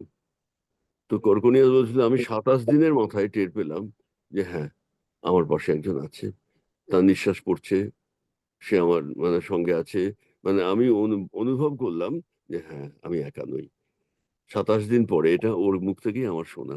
তো এটা কিন্তু ওদের একটা সাধন পদ্ধতি, অর্থাৎ এই যে এই আস্তিক্য, এই যে অস্থি আমার পাশে কেউ একজন আছে, ওরা কিন্তু এটাই করে। আমার মনে আছে ভুজ ভুজ স্টেশনে নামলাম, বসে আছি, এমন সময় একজন মহিলা, খ্রিস্টান পোশাকেই বোঝা যাচ্ছে, বিদেশি পোশাক, অনেক বয়স, এবং হাঁটতে ঠিকঠাক পাচ্ছে না। তাকে দেখে না আমি ভাবলাম আমি কি একটু ধরবো, তারপর একজন মহিলা তো, আমি অন্য কেউ বলে ধরতেও পারতাম, কিন্তু ধরবার আগেও একটা হেজিটেশন আসেন। তো আমি শেষে জিজ্ঞেস করলাম তার পাশে গিয়ে, মনে হচ্ছে পড়ে যাবে, এক্ষুনি পড়ে যাবে, এরকম তার হাঁটার ধরন। আমি বললাম আর ইউ অ্যালোন? তো বললো ইয়েস, তার বলে no, I am not alone, he is with me. তখন আমি বুঝলাম, তারপরে পাশে চেয়ারটা এসে গেল, চেয়ারে বসে পড়লো, কিন্তু ভীষণ শরীর খারাপ, দেখে বোঝা যাচ্ছে একে এর হাঁটার কথা নেই, এরকম শুয়ে থাকার কথা। তা আমি তো আর ওই কথাটা ভাবলাম, no, I am not alone. ওদের কিন্তু এটা ভাবানো হয়, মানে এটা ওদের সাধন পদ্ধতি, আমি তো একা নই। আমাদেরও এটা তাই আছে যে আজ্ঞাচক্রে গুরুদেব আছেন, এই সারাক্ষণ পরাবস্থায় চিন্তা করা, তিনি আছেন। এই অস্থিবোধই আস্তিক্য বোধের বেসিক কথা, যে তিনি আছেন আমার এই আজ্ঞাচক্রের মধ্যে, তিনি আছেন, আমার গুরুদেব আছেন, তাহলে আমি একা নই। এই যে বোধটার, এই বোধটার চর্চা করতে করতে কিন্তু সাধক ফিল করে যে হ্যাঁ, তিনি আছেন। এটা হলো আস্তিক্য। দান, ভাই দানটা একটা বড়, আহ বলা হতো আগেকার দিনে ব্রাহ্মণের কিন্তু চাকরি করা নিষেধ ছিল। তাহলে ব্রাহ্মণ কিসের উপরে বাঁচবে? ব্রাহ্মণের 3টে কাজ। একটা হচ্ছে অধ্যয়ন অধ্যাপনা, যজন যাজন প্রথম কাজ, অধ্যয়ন অধ্যাপনা, দান প্রতিগ্রহ। অর্থাৎ যজন যাজন, নিজে পুজো করবে, অন্যের বাড়িতেও পুজো করবে। অধ্যয়ন অধ্যাপনা, নিজে পড়াশোনা করবে, অন্যকেও পড়াবে। আর দান প্রতিগ্রহ, যা সম্ভব দান করবে, আর অন্য দান করলে সেটা নেবে। তাহলে ব্রাহ্মণের কোনো স্পেসিফিক জীবিকা বলা হয়নি। সেই দিকে মানে এটাই সীতারাম দাসজির লেখায় আমি পড়েছি, বলছে কলির ব্রাহ্মণ বলে আমাদের অনেক অধঃপতন হয়েছে। বলছে ব্রাহ্মণ ঈশ্বরের উপরে, দানের উপর নির্ভরশীল থাকবেন, তুমি যেদিন যা জোটাবে তাই খাও। কাজেই এই যে নির্ভরশীলতা, এটার জন্যই কিন্তু সেই যুগে ব্রাহ্মণকে চাকরি করতে, ব্রাহ্মণের কোনো চাকরি অ্যালট করা হয়নি। মানে মনু বিভিন্ন জনকে, ক্ষত্রিয়ের যেমন রাজ্যের আহ রাজ্য শাসন, বৈশ্যের ব্যবসা, শূদ্রের কৃষিকর্ম বা এইসব, সকলেরই একটা করে বৃত্তি আছে, ব্রাহ্মণের ছিল না। তো কিন্তু দান, যার কিছুই নেই সে আবার কি দান করবে? বলছে কিছু না থাকলেও তোমার বাড়িতে একটা লোক এসছে, ওগুলো ভুলে গেছিস লোকগুলো, যে অন্তত ভূমির উদকং, বলছে অন্তত তুমি মাটির আসনে তাকে বসতে দিতে পারো, তোমার কিছুই নেই মানলাম, বাড়িতে কেউ এসছে, মাটির বাসনে বসো, মানে আসনে তাকে বসতে দিলে, এক গ্লাস জল দিলে, ভূমির উদকম, বা দুটো মিষ্ট কথা বললে, এগুলো দিয়ে তো তুমি পারো। তো এইরকম আর কি আছে। তো দান, যার কিছু নেই সেও দান কথাটাকে ইগনোর করবে না, এটা জন্য এখানে দেওয়া, যে তুমি তোমার যথাসাধ্য দান করবে।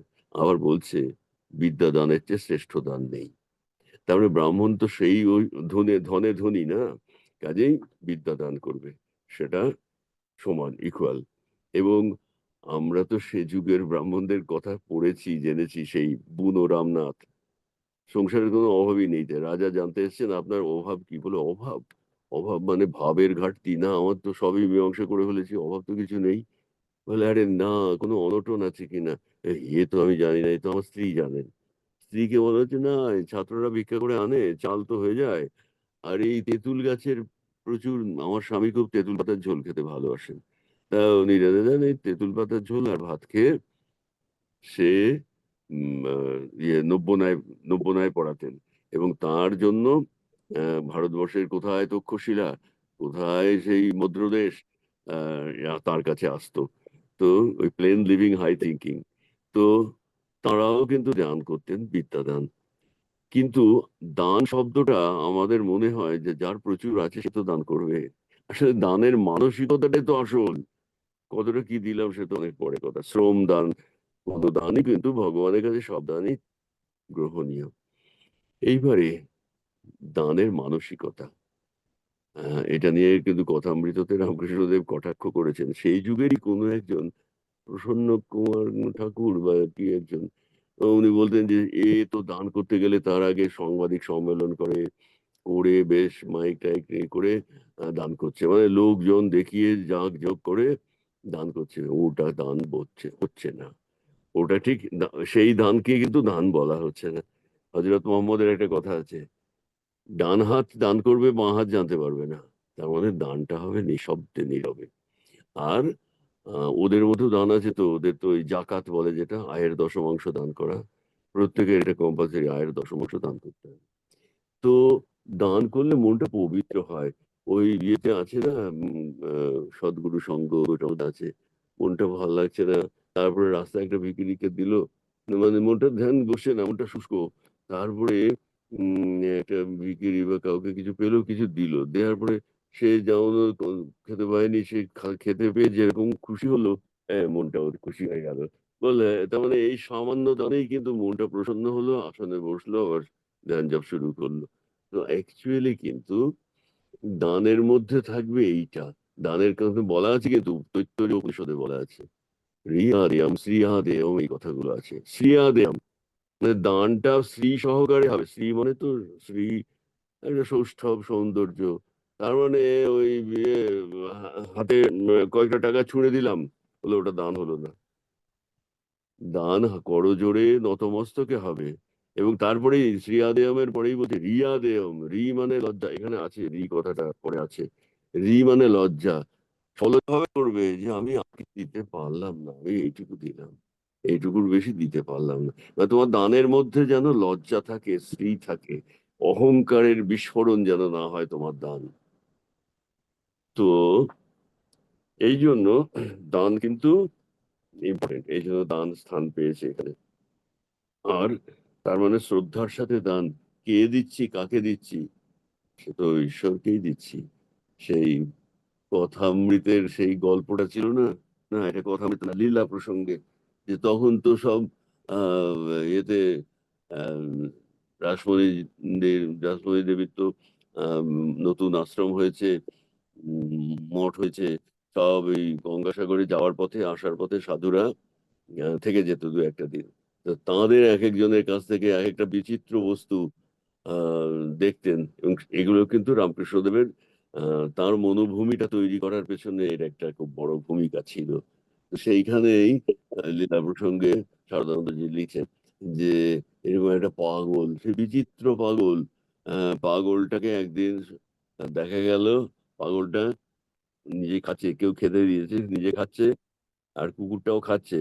আবার একটা কুকুরের ঠ্যাং ধরে রেখেছে, ঠ্যাং ধরে তার উপর বসেছে, নিজেও খাচ্ছে, কুকুরটার মুখেও দিচ্ছে। লোকেরা হাসছে যে পাগলের কাণ্ড দেখো। ও তখন যে শ্লোকটা বলেছিল, বিষ্ণু পরিস্থিত বিষ্ণু, বিষ্ণু খাদতি বিষ্ণবে, কথং হাসছি রে বিষ্ণু, সর্বং বিষ্ণুময়ং জগৎ। আরে ভাই, বলছে বিষ্ণু পরিস্থিত বিষ্ণু, মানে কুকুরের ওপরে আমি বসে আছি নয়, বিষ্ণুর উপরে বিষ্ণু বসে আছে। বিষ্ণু খাওয়াতে বিষ্ণু, বিষ্ণু বিষ্ণুকে খাওয়াচ্ছে।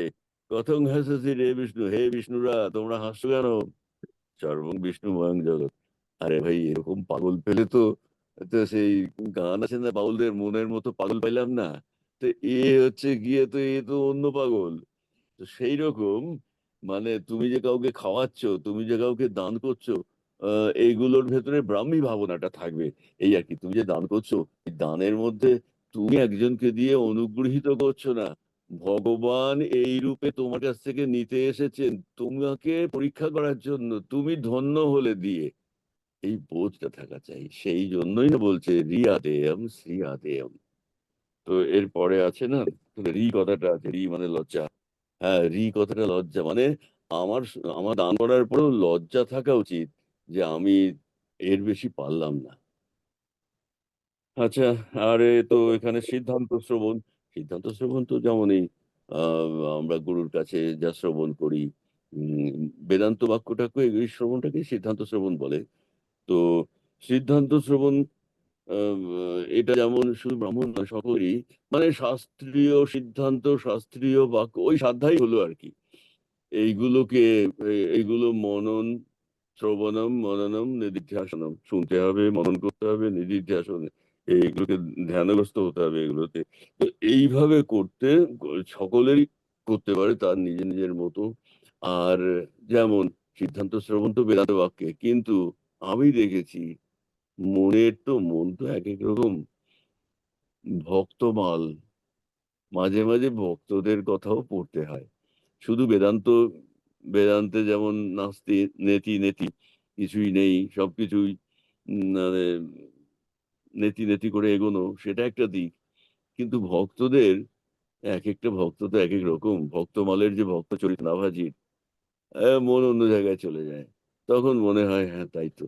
তো সেই জন্য সিদ্ধান্ত শ্রবণের মধ্যে কিন্তু আমি বলবো লীলা চিন্তা, ভক্তদের কথা পড়া, এগুলো কম গুরুত্বপূর্ণ নয়। আমার ঠাকুরের যে আহ, গুরু গুরু গুরুর প্রতি তার অনুভব, তার যে বৈরাগ্য, এগুলো এগুলো অনুধান করাটাও কিন্তু এর মধ্যে পড়বে। এগুলো কোনো ইয়ে নয়, নেগেটিভিজম নয়। ঈশ্বর পূজন, যে এটা নিয়ে তো আগে আলোচনা করলামই আমরা। তা মতি, মতিটা তো থাকি, মানে ধর্মে মতি থাকা। উম, এ, যুধিষ্ঠির চরম দুর্দশাগ্রস্ত হয়ে আছেন, তবুও যখন প্রণাম করছেন, কেউ বলছেন বর প্রার্থনা করো, উনি বললেন আমার যেন ধর্মে মতি থাকে। এই চরম দুর্দশা, চরম দুর্দশা, তখনও তার বলছে যেন ধর্মে মতি থাকে। তো আমরা তো দেখলাম, এই দান বলতে গিয়ে যে প্রসঙ্গটা মনে আসছিল, পরে হারিয়ে গেল। আমরা কয়েকটা দানবীর দেখেছি ভাই আমাদের পুরাণের শ্রবণটাও কিন্তু, পুরাণ শ্রবণ শুদ্ধ শ্রীলোক, তপস্বীদের সিদ্ধান্ত শ্রবণ বলিয়া খ্যাত পুরাণের গল্প এগুলো। শিবি রাজা, আরে নিজের মাংস কেটে হ্যালো। দিয়ে দিচ্ছে ওজন, এরকম দান তো আর কেউ করতে দেখিনি। হরিশ্চন্দ্র, আরে নিজের সব কিছু দিয়ে দিল, দিয়ে নিজের চন্ডাল হয়ে বারাণসী হরিশ্চন্দ্র ঘাট যেটা আছে ওখানে। এই দানগুলো মাথায় রাখলে তখন মনে হয় আমরা ঘটনাক্রমে কোনো সময় কাউকে কিছু দান করে ফেলি, তো এই দানটা আর কি? এগুলোই তো হচ্ছে আসল দান, এগুলো তো হচ্ছে দানের মানে একটা ক্যারিকেচার বলা যেতে পারে আমরা যা করি। তারপরে এই এই কাজেই কর্ণদাতা কর্ণ ছিল, কর্ণ কম বীর ছিল না। তো এইরকম আর কি। তো এই পুরাণের কথা, মানে মহাজনদের কথা, মহাপুরুষদের কথা শ্রবণ, পুরাণ শ্রবণ, এগুলো কিন্তু ইম্পর্টেন্ট। মতি বলতে এই ধর্মে মতি, সাধনায় মতি, ক্রিয়াকর্মে মতি। তার কৃপা ছাড়া হয় না, গুরুদেবের আশীর্বাদ ছাড়া হয় না, কিন্তু কাজ করতে করতেও হয়ে যায়। তাহলে এই শ্রদ্ধাটাকে মতি বলছে। আর জপ, জপ নিয়ে তো ভাই একটা কথা বলা যেতে পারে, ভগবান নিজেই কিন্তু গীতায় বলছেন যজ্ঞানং জপযজ্ঞস্মি, যত রকম যজ্ঞ আছে তার মধ্যে আমি জপযজ্ঞ। তার মানে জপটা হচ্ছে শ্রেষ্ঠ যজ্ঞ। তাহলে ভগবান যখন নিজেকে জপযজ্ঞ বলছেন, যজ্ঞানং জপযজ্ঞস্মি, তাহলে জপটা শ্রেষ্ঠ যজ্ঞ, কাজে জপ অবহেলার বিষয় নয়। আমরা, হ্যাঁ, তবে ঠাকুর এখানে বলছেন যে জপটা কিন্তু মন্ত্রার্থ ভাবনা চাই, মন্ত্র চৈতন্য চাই, জনিমুদ্রা সহকারে। জনিমুদ্রা জপ তো আমরা করি, মন্ত্রার ভাবনা অন্য সময়ে, কারণ যখন জনিমুদ্রায় করি তখন ওই কাউন্টিং এর একটা ব্যাপার থাকে, শ্বাসের এটা বাড়ানো, এটার একটা ব্যাপার থেকে যায়। কিন্তু তার ভাবনাটা নিয়েই মন্ত্র, মুখে মন্ত্র, মানে মনে মনে মন্ত্র হবে, আর তার ভাবনাটা থাকবে। আর এই মন্ত্রার্থ, আর এই জপের মধ্যে মন্ত্রার্থের একটা বড় ভূমিকা আছে। মন্ত্রটা শুধুমাত্র অ- কতগুলো অক্ষর আউড়ে গেলাম তাহলে কিন্তু হলো না। এরকম কথা আছে যে প্রতিমায় প্রস্তর বুদ্ধি, গুরুতে মনুষ্য বুদ্ধি, আর মন্ত্রে অক্ষর বুদ্ধি যে করে সে একটা খাঁটি মূর্খ। তাহলে প্রতিমাটাকে দেবী ভাবতে হবে, দেব বা দেবী ভাবতে হবে, কেননা তোমার ভাবনার রসায়নেই তো তিনি রসিক। তাহলে প্রতিমার প্রস্তর বুদ্ধি, কেননা সে প্রস্তর দিয়েই তৈরি মানলাম, কিন্তু তাতে তো প্রাণ প্রতিষ্ঠা হয়েছে, তাতে আমার ভগবান আছেন তো। আর যজ্জত দৃশ্যং খলু শৈবদেব, পৃথিবীর সবকিছুই যদি তিনি হন, তাহলে প্রতিমাটা তার বাইরে হয় কি করে? এই যে প্রতিমায় ঈশ্বর বুদ্ধি, এটা বাজে মানে ভুল জিনিস। গুরুতে মনুষ্য বুদ্ধি, গুরুদেব তো আমার মতোই খায় হাগে, ঠাকুর এরকম করে রসিকতা করে বলতেন, তাহলে আর কি? না, হতে পারে আমার মতো, কিন্তু তিনি তো মানে সেই রূপসাগরের অরূপ, হ্যাঁ, অরূপ রতন। কাজেই গুরু পরব্রহ্ম। তিনি ব্রহ্মা, তিনি বিষ্ণু, তিনি মহেশ্বর, তিনি পরব্রহ্ম, তিনি তো ভগবান। আমি আমার গুরু লাভ হয়েছে মানে তো আমার ভগবত লাভ হয়ে গেছে। সেটাকে হৃদয়ে জাগরুক রাখার জন্য না তপস্যা। তো সেই হচ্ছে ওই মানে মন্ত্রার্থ ভাবনা। কাজে হ্যাঁ, মন্ত্রের অর্থ, মন্ত্রটা শুধুমাত্র যদি অক্ষর কতগুলো ভাবা হয়। আমার মনে আছে, মনে পড়ছে, উম, এতে পড়েছিলাম ওই রামকৃষ্ণদেবেরই জীবনীর ওপরে যে বইটা, লীলা প্রসঙ্গ শরদানন্দের। ওই এক পাগলের গল্প তো বললাম, আরেক পাগল, সে না হাসি হাসি মুখ করে সবসময় ঘুরে বেড়াচ্ছে, তাকে কিছু করতে দেখা যায় না, ঘুরে বেড়াচ্ছে। মাঝে মাঝে ওই ঝোলার ভেতর থেকে অত্যন্ত গোপনে সযত্নে একটা কি যেন বার করতো, একটা বার করে দেখতো, আর মুখ চোখ ওর যেন একটা আনন্দে উদ্ভাসিত হয়ে যেত। একদিন রামকৃষ্ণ ভাবলেন, বেটা কি দেখে আর এরকম হয়? তারপরে উনি দেখলেন একটা কাগজে লেখা আছে ওম রাম, ওইটা মাঝে মাঝে দেখে আর সে এবারে উদ্ভাসিত হয়ে যায়। তার মানে, মানে ওর আসলে তো আনন্দ লাভ হয়েছে। শিশুরা আনন্দে আছে তাই বলে সে যখন একদম বাচ্চা নিজেদের হাত পা নিয়েই তো সে খেলছে, আনন্দের বস্তুর দরকার নেই। আনন্দের সোর্সটা তো অন্তঃকরণেই, নিজের হৃদয়েই। তাহলে সে তার আনন্দ লাভ হয়েছে। আর ভগবানের নাম, শ্রীরাম মানে ভগবানের নাম, এবারে সে আনন্দে উদ্বেল হয়ে গেল। তাহলে এই আর কি, মানে মন্ত্র চৈতন্য, মন্ত্র চৈতন্য হয়ে তার মন্ত্রার্থটা কোন জায়গায় গেছে, এইটাই তো জগতের সবকিছুর মধ্যে ঈশ্বরকে খোঁজা। তো এটা। আর ব্রত, হ্যাঁ, ব্রত, ব্রত হলো, সে যুগে তো ব্রত পালন করতেন, যেমন এই যে সময়টা চলছে, এই সময়টা চাতুর্মাস্য ব্রত হতো। একটা ব্যাপার ছিল যে বর্ষাকাল, 4টে মাস তো, সে যুগে তো আর এই রাস্তাঘাট ছিল না। তো 4টে মাস সাধুরা এক জায়গায় থাকতেন, থেকে সেইখান থেকে যা কিছু ভিক্ষাবৃত্তি হতো এইসব করে তোমার সাথে যেতে। তো ব্রত এইরকম, আমি এইরকম সাধক দেখেছি, এই এই চাতুর্মাসে আমি অমুকটা কমপ্লিট করব, সাধনার অমুক স্টেজটা কমপ্লিট করব, মানে এইভাবে তারা ব্রত পালন করতেন। আচ্ছা, অমুক তিথি থেকে অমুক নারায়ণের শরণ একাদশী থেকে উত্থান একাদশী আছে, এই সময়টা আমি সাধনার এই স্টেজটা অতিক্রম করব, গভীর ভাবে সংকল্প করে। এগুলো ব্রতটা কিন্তু এইভাবে নিজেদের সংকল্প সাধনের ক্ষেত্রে সাধুরা ব্যবহার করতেন। তা এখন তো এগুলো সব শব্দ মাত্র হয়ে আছে, কিন্তু আমরা এগুলোকে ইউটিলাইজ করতে পারি আমাদের মতো করে। এই হুম, খুব ভালো।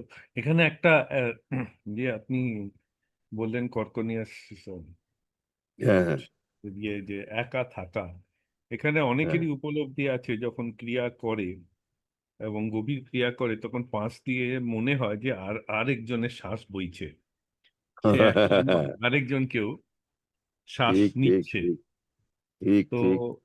এটা তো ক্রিয়াবানরা মানে অনেক ক্রিয়াবানই এই অনুভূতিটা হয়েছে এবং অনেক সময় বলেছে যে আমার মনে হচ্ছে যেন পাশে কেউ গুরু ভাই, দাঁড়িয়ে আছে, আমরা কেউ তো একজন আরো আছে। পাওয়ারফুল জিনিস নিয়ে আছি। হুম। তারা তারা এই সাধন তাদের মধ্যে খুব কম জনেরই মধ্যে এইসব সাধনগুলো ছিল।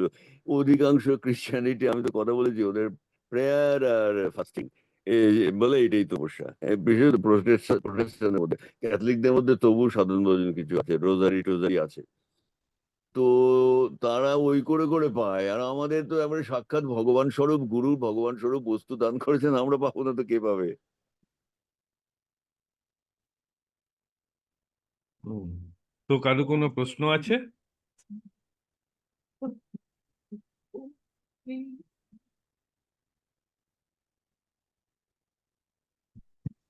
স্যার, আমি একটা প্রশ্ন করব। হ্যাঁ, হ্যাঁ, বলছি এই যে গুরু লাভ হওয়ার ব্যাপারটা, এটা তো আমরা হুম। স্থূলভাবে আহ, মানে জানি যে যখন আমাদের তার কাছে দীক্ষা হচ্ছে তাহলে গুরু লাভ হচ্ছে। কিন্তু আমি গুরুদেবের মুখেই শুনেছিলাম যে এইটাকে গুরুলাভ বলে না। মানে গুরুলাভ ব্যাপারটা হচ্ছে যে অন্তঃকরণে সমর্পণের ভাব, বা মানে সত্যে যুক্ত থাকা, বা যত রকম মালিন্য আছে সেইগুলোকে রহিত হলে তবে গুরুলাভ হয় বলা হয়। তো এটাকে একটুখানি আপনি যদি বুঝিয়ে বলেন। দেখ বাবা, এটা তো সাধন ভজন করতে করতে, গুরু সঙ্গ করতে করতে, সাধ্যায় বা তপস্যা করতে করতে হয়। প্রথমে দেখ, আমরা 3 রকম সাধক পেয়েছি। একরকম সাধক পেয়েছি, আমার পিতৃদেবকে দেখেছি। একটা সময় গুরুলাভ হয়নি, কি ব্যাকুলতা! গুরুলাভ হলো না, সদ্গুরু লাভ হলো না। মানে সে পাগল পাগল করা। তারপরে গুরুলাভ হলো, হ্যাঁ জানা এখন আকাশের চাঁদ হাতে পেয়ে গেলেন। তো এরকম একদল আছেন যারা ভগবানের গুরুর প্রতি ব্যাকুল হন, কারণ গুরু ছাড়া তো আমাদের শাস্ত্র তো গুরুময়। তারা একরকম। আর একদল আছেন, আমি এরকম একটা লোক জানি, আহ আমাদের সঙ্গে আমার বন্ধু ছিলেন ঘটকদা। তো কোলাঘাটে ওনার বাড়ি ছিল। তো উনি এরকম একজনের কথা বললেন। তো উনাদের আম, ওইখানে ওই অসীমানন্দ সরস্বতী, মানে গোসাইজির লাইনের যে ছিলেন কুলদানন্দ, যিনি ছিলেন সন্ন্যাসী, আর গৃহী ইয়ের মধ্যে অসীমানন্দ যে একজন ছিলেন, তিনি ওই মুরাড্ডি, ওই জয়ন্তী পাহাড়, মানে ওই পুরুলিয়া, ওই আদ্রা, ওই ওই অঞ্চলের লাইনে ওখানে ওনাদের জমিদারি ছিল। আর ওই এখনো আসানসোল টানসোল অঞ্চলে লোকেরা সেই শীতকালে সব ওই চোখের ছানি কাটাতে ওইখানে যায়। তো ওই অসীমানন্দজি, উনি আর কি উম, গুরু, উনিও গুরু সাধনা, মানে ওই গোসাইজির সাধন দিতেন। তো কি হলো, ওই ঘটকদার প্রতিবেশী অসীমানন্দজির সাধনা পেল। তারপরে সে তো মশগুল, ও তো ওদের সাধনা খুব ভালো জিনিস। তখন আরেকজন প্রতিবেশী, সে আবার খুব ধনাঢ্য ব্যক্তি, বেশ প্রচুর পয়সা কড়ি আছে। সে এখন ওনার কাছে গিয়ে বলল যে আচ্ছা আমাকেও একটু দীক্ষা দিয়ে দিন না। উনি বলেন তোমার তো বাবা এখনো সময় হয়নি। ওটা ওর খুব পছন্দ হলো না। অসীমানন্দজি তারপরেই চলে গেলেন, উনি ওনার এই আশ্রমে গুরুকুলকে। কদিন পরে আরেকজন কোন একটা গুরুর কাছ থেকে দীক্ষা টিক্ষা নিয়ে এসছে, বলে হ্যাঁ নাও আমি দীক্ষা নিয়ে চলে এসেছি। হ্যাঁ, দীক্ষা দেবে না? দীক্ষার গুরুর অভাব আছে? এর গুরুবোধ আর একজন ব্যাকুল হয়ে যিনি গুরু পেলেন, দুটো তো এক নয়। তবে হ্যাঁ, আমরা এটাও ভাবতে পারি যে 3 জন্মে তো মুক্তি, এর হয়তো এটাই প্রথম জন্ম, তারপরে আরো 2 জন্ম আছে, কোনো সময় হয়ে যাবে। তবে গুরুকে, ওই গুরুতে মনুষ্য বুদ্ধি যে করেছে, তা তো হয়ে গেল, তাকে তার তো কিছু হবে না। গুরুতে ঈশ্বর বুদ্ধি যা রেখেছে, যে রেখেছে, তার গুরু লাভটাই গুরু লাভ। সকলের, এ নিয়ে তো অনেক রকম গল্প আছে। আশ্রমের ওই অনুষ্ঠানে আমি কোনো সময় বলেওছিলাম যে একজন বলছে যে আচ্ছা গুরুদেব, আপনি যে এত শিষ্য করলেন, এতজনের দায়িত্ব আপনি কি করে নেবেন? বলে তো এতজনের দায়িত্ব নেওয়ার কোনো প্রসঙ্গই নেই। 2 জন 3 জন মাত্র উনি দেখালেন ঘটনার মাধ্যমে যে এরা গুরুগত প্রাণ, গুরুঅন্ত প্রাণ। হ্যাঁ, এদের এদের জন্য আমার ভাবতে হবে, আমি ভাববো করব। তো সেটাই, গুরু তো অনেকজন অনেকভাবেই করে। সামাজিক প্রতিষ্ঠা হবে বলে একজন বড় গুরু, আহ, আমি অমুকের এটা যেন একটা সোশ্যাল স্ট্যাটাস, এরকমও দেখেছি। এটা কিন্তু ধর্ম জগতের মধ্যে পড়লো না, এগুলো একটা সোশ্যাল, যেমন আজকাল এইসব ফেসবুক টেসবুক হয় ওরকম একটা। কিন্তু গুরু বলতে যে যা জিনিস, সে তো সাধনার বস্তু, সে তো হৃদয়ের বস্তু। সে তো মম হৃদয় মন্দিরে কান ঘুমায়লু প্রেম প্রহরী রহু যাগ। ভগবানকে পেয়েছি, তার মন্ত্র পেয়েছি। তো সেই রামপ্রসাদের ছিল না যে আবাদ করলে ফল তো সোনা। মন, তুমি এমন মন্ত্র পেয়েছো, তুমি আবাদ করলে না, মন রে কৃষি কাজ জানো না, আছে না? তো এবার যে সত্যিকারের কৃষক, সে গুরুদেব মন্ত্র দিয়েছেন, এবার কৃষি কার্য দিয়ে তো জীবনটা তার ধন্য করবে সে।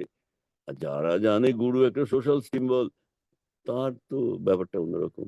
ঠাকুর এটাই মিন করতেন। ঠাকুরের গুরুত্ব দেখেছি, গুরুদেবের কথা বলতে গেলে যার আবেগে কণ্ঠ কেঁপে উঠতো, চোখ জলে ভর্তি হতো, সেই গুরুবোধ আমাদের কোথায়? আর ওই রকম গুরুবোধ যার আছে, গুরুত্ব ঈশ্বর তিনিই দেখতে পান। এই তো। তো গোলান্দা, এখানে আমার একটা ছোট্ট হ্যাঁ। মনে পড়লো, যে কথাটা আপনি হুম বললেন। হুম হুম দিল্লিতে যারা রামকৃষ্ণ মিশনের শিষ্য আর কি, হুম হুম তারা হুম এই যে স্টেটাস, তারা নিজেদের মনে করে মানে এই হ্যাঁ, একটা হ্যাঁ, একটা উচ্চ স্টেটাস, মানে হ্যাঁ। তারা শিক্ষিত, পরীক্ষা দিয়ে পেয়েছে, এবং অন্যরা মানে সে গুরুতে কম স্টেটাস। তো এটা কি বলবো বলো, আর কিছু বলার নেই।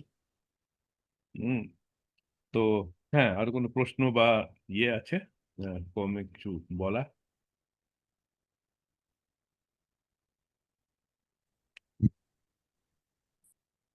কারোর কিছু মানে কমেন্ট, প্রশ্ন?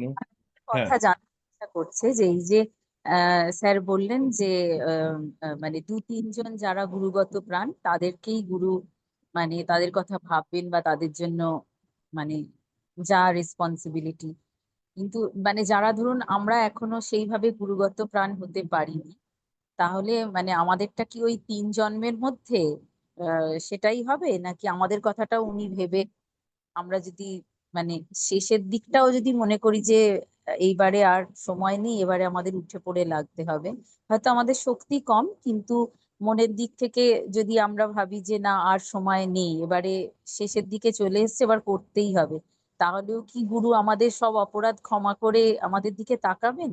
সেটাই বলছি। দেখ, তো একটা কথা বলি, ওই অপরাধ ক্ষমা বলছিস তো, ঠাকুরেরই এক জায়গায় ছিল, তুমি কত অপরাধ করতে পারো, তোমার অপরাধ করার যত ক্ষমতা আমার ক্ষমা করার ক্ষমতা তার চেয়ে অনেক বেশি। কাজেই সমস্ত অপরাধী তিনি ক্ষমা করে দেন। কিন্তু সেই দিন তুই যা বলছিলি, সাধন ভজন করছিস, উপলব্ধি হচ্ছে, কে এগুলো দেয়? ওটা কি অটোমেটিক্যালি হচ্ছে? এ কি কেমিস্ট্রি, রসায়ন নাকি? তিনি দিচ্ছেন বলেই তো হচ্ছে। তিনি দিচ্ছেন মানেই তো তার দৃষ্টি তোর উপর আছে। সাধনা করে আনন্দ পাচ্ছিস, উপলব্ধি হচ্ছে, তুই জানবি তুই তার পার্শ্বদের একজন হয়ে আছিস। তিনি কি তুই সিনসিয়ারলি করছিস, আর তিনি তো সিনসিয়ারিটিকে ইগনোর করেন না, করতে পারেন না, এটা তো তার কুষ্টিতে লেখা নেই। তো সেই জন্য বলছি, তুই এরকম ভাবছিস কেন? তুই কিন্তু ওয়ান অফ দ্য অ্যাডভান্সড যারা করছে তাদের মধ্যে পড়িস। খালি সিনসিয়ারলি করে যা, স্টেজ গুলো অতিক্রম করে যা, যে গুরু যেগুলো দিয়েছেন ওগুলো করে যা। তো সাধনার ইঙ্গিতই বুঝিয়ে দেবে যে গুরুদেবের দৃষ্টি তোমার প্রতি আছে কি নেই। তো এখানে না আমি দুটো কথা আরো জুড়বো। হুম একটা হুম একটা হুম যে ঠাকুরের ডায়েরিতে লেখা আছে, হুম আহ সেইটা মানে কেউ চাইলে আমি এই পার্টটা মার্ক করে দিয়ে দিতে পারি। আহ হুম ঠাকুর ডায়েরিতে লিখেছেন যে শিষ্য যতই উম, কি বলে গুরুর প্রতি আহ ভক্তি হোক বা না হোক, গুরু সবসময় শিষ্যর মঙ্গল কামনা করে এবং সবসময় তার ভালো চায়, এবং সবসময় তার উত্তর চায়, তার ভালো হোক। হুম এটা একটা। হুম আর দ্বিতীয়ত, ঠাকুর নিজে মানে এই সিমিলার একটা প্রশ্ন ঠাকুরকে করা হয়েছিল। তো ঠাকুর এখানে বলেছিল যে গুরু কৃপা কি করে পাবো। তখন ঠাকুর যে কথাটা বলেছিলেন যে সূর্যর থেকে যে রশ্মিটা বেরোচ্ছে সেটা কিন্তু সমান, সব জায়গায় সেটা সমানভাবে পড়ছে। কিন্তু ওই যে একটা যদি পরিষ্কার জলের পাত্র রাখো, আর আরেকটা যদি জলটা একটু ঘোলা করে রাখো, মাটি দিয়ে, মাটি ঘোলা জল, তো দুটো জলের মধ্যেই সূর্য রশ্মি কিন্তু এক পড়বে, কিন্তু কোন জলটা তাপটা আসবে, তো সেটা বোঝাতে গিয়ে ঠাকুর তখন সবাই আমরা বললাম যে যেটা পরিষ্কার জল সেটা হবে। তো ঠাকুর জিজ্ঞেস করলো পরে, তখন তখন অবভিয়াসলি যে মানে সবাইকে উত্তরটা দিতে পারেননি, তখন ঠাকুর বললেন ওই যে ঘোলা জলটা আছে, কিছুক্ষণ বাদে না ওই জলটা আপনি আপনি আপনি আপনি যে যে যে যেটা মিলেছিল মাটিটা, ওটা তলায় গিয়ে পড়ে যাবে এবং জল আবার স্বচ্ছ হয়ে যাবে, তখন কিন্তু সেই জলটা গরম হয়ে যাবে। তো এটা তো আছে। তো তার এটা যেটা মানে হচ্ছে, প্রথম হচ্ছে যে গুরু ভক্তি, ভক্তিটা কিন্তু সহজে আসে না, সে লাহিড়ী মহাশয় বলেছেন, মানে এখানে আমি লাহিড়ী মহাশয়ের আহ কি বলে আহ ওইটা কি পত্রাবলিতে আছে যে কোনো নাস্তিক, সেও যদি মন দিয়ে বিশ্বাস করে ক্রিয়া করে বা সাধনা করে সে আস্তিক হয়ে যাবে এবং সে গুরুর আশীর্বাদ পাবে। তো এর কথাটাও বনাতে বনাতে বন যায়। হুম। এটাই হচ্ছে হুম। গুরুর আশীর্বাদ আছে, গুরুর ভক্তি হুম। আছে। এই যে কিছু যে কথাটা ঠাকুর বলেছে, এই কিছুটা কিন্তু গুরুর উপরে না, এই কিছুটার মধ্যে আসাটা কিন্তু শিষ্যের উপরে পড়ে। শিষ্য যদি সাধনা করে সেই ঘোলা জলটাকে পরিষ্কার করতে পারে, তবে শিষ্য পাবে। গুরু তো দিয়েই আছেন। তো তার এটা মানে হচ্ছে, যেটা লাহিড়ী মহাশয় নিচে লেখা আছে, যে আমরা যদি সাধনা করতে থাকি আর সিনসিয়ারলি গুরুর প্রতি শ্রদ্ধা ভক্তি রেখে, তো আপনি আপ ওই মিলনটা তো হবে। কারণ গীতাতেও আছে যে কৃষ্ণকে তো কেউ শরীরে দেখে, যে শরীরে কৃষ্ণকে দেখে সে মানুষ, এই করছে ওই করছে, কিন্তু সে যে কিন্তু যদি সে কৃষ্ণকে যে আসল রূপে যেতে গেছে সেই মানবে। আবার যখন কৃষ্ণ বিশ্বরূপ দর্শন করলো, কি বলে, ধৃতরাষ্ট্রের সভায়, কয়েকজনই কিন্তু বুঝতে পেরেছিল বিশ্বরূপ, বাকিরা কি বললো, এ কেউ এসছে জাদুকর ভেলকি দেখিয়ে চলে গেছে। তো এইটা দেখেও কেউ সেই চোখে বুঝতে পারলো কৃষ্ণ কে, তাকে প্রণাম করলো। আবার সেইটা দেখে আবার একজন বলল যে এ তো ভেলকি দেখিয়ে চলে গেল, হ্যাঁ এটা সত্য নয়, এটা মায়া।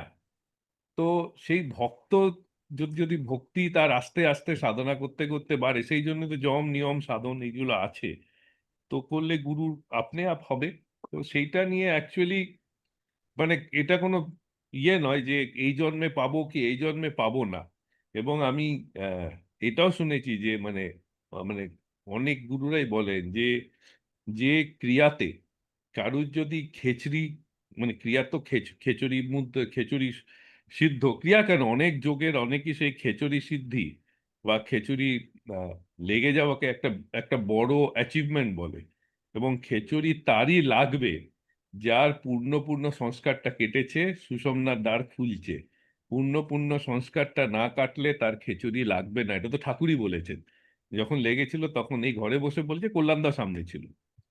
তো এই যে জিনিসটা আছে, যার খেচুড়ি লেগেছে, তার সংস্কার কেটেছে, তার তো অনেক আশা আছে এই জন্মেই সে পার করে যায়, কিন্তু হ্যাঁ, হ্যাঁ, ওই যে আছে অলরেডি অ্যাডভান্স। সাধনাটা তাকে করতে হবে।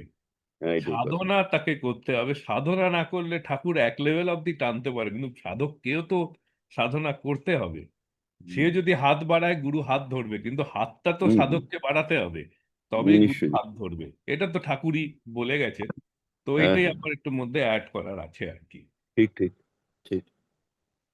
হ্যাঁ, তো আরো কোনো না থাকলে আজকে আমরা এখানেই শেষ করি। এক মাসের হ্যাঁ একটা ভাই। একটা পয়েন্ট আছে, যে এই যে পাঠ করার জন্য আমাদের কিছু ভলেন্টিয়ার চাই, কেউ যদি রাজি হয়, তো আমরা টার্ন বাই টার্ন সবাই মিলে এই বইটাকে পাঠ করে তারপর এটাকে করতে পারি। হ্যাঁ, আমি করতে পারি। তো ঠিক আছে, খুব ভালো কথা। তো এরপরে এসে তো কন্ট্যাক্ট করে আমরা ওভাবে প্ল্যানটা করে নেব। হুম। তো আরো কেউ করতে এখন না চাইলেও পরে যদি আমাকে জানিয়ে দেয় তো খুব ভালো হবে। হ্যাঁ, তো নিশ্চয়ই আমরা সেভাবে গুড। প্ল্যান আউটটা করে নেব। ঠিক আছে। ঠিক আছে, তো এখানেই শেষ করি। ঠিক আছে ভাই। জয় গুরু। জয় জয় গুরু, জয় গুরু। জয়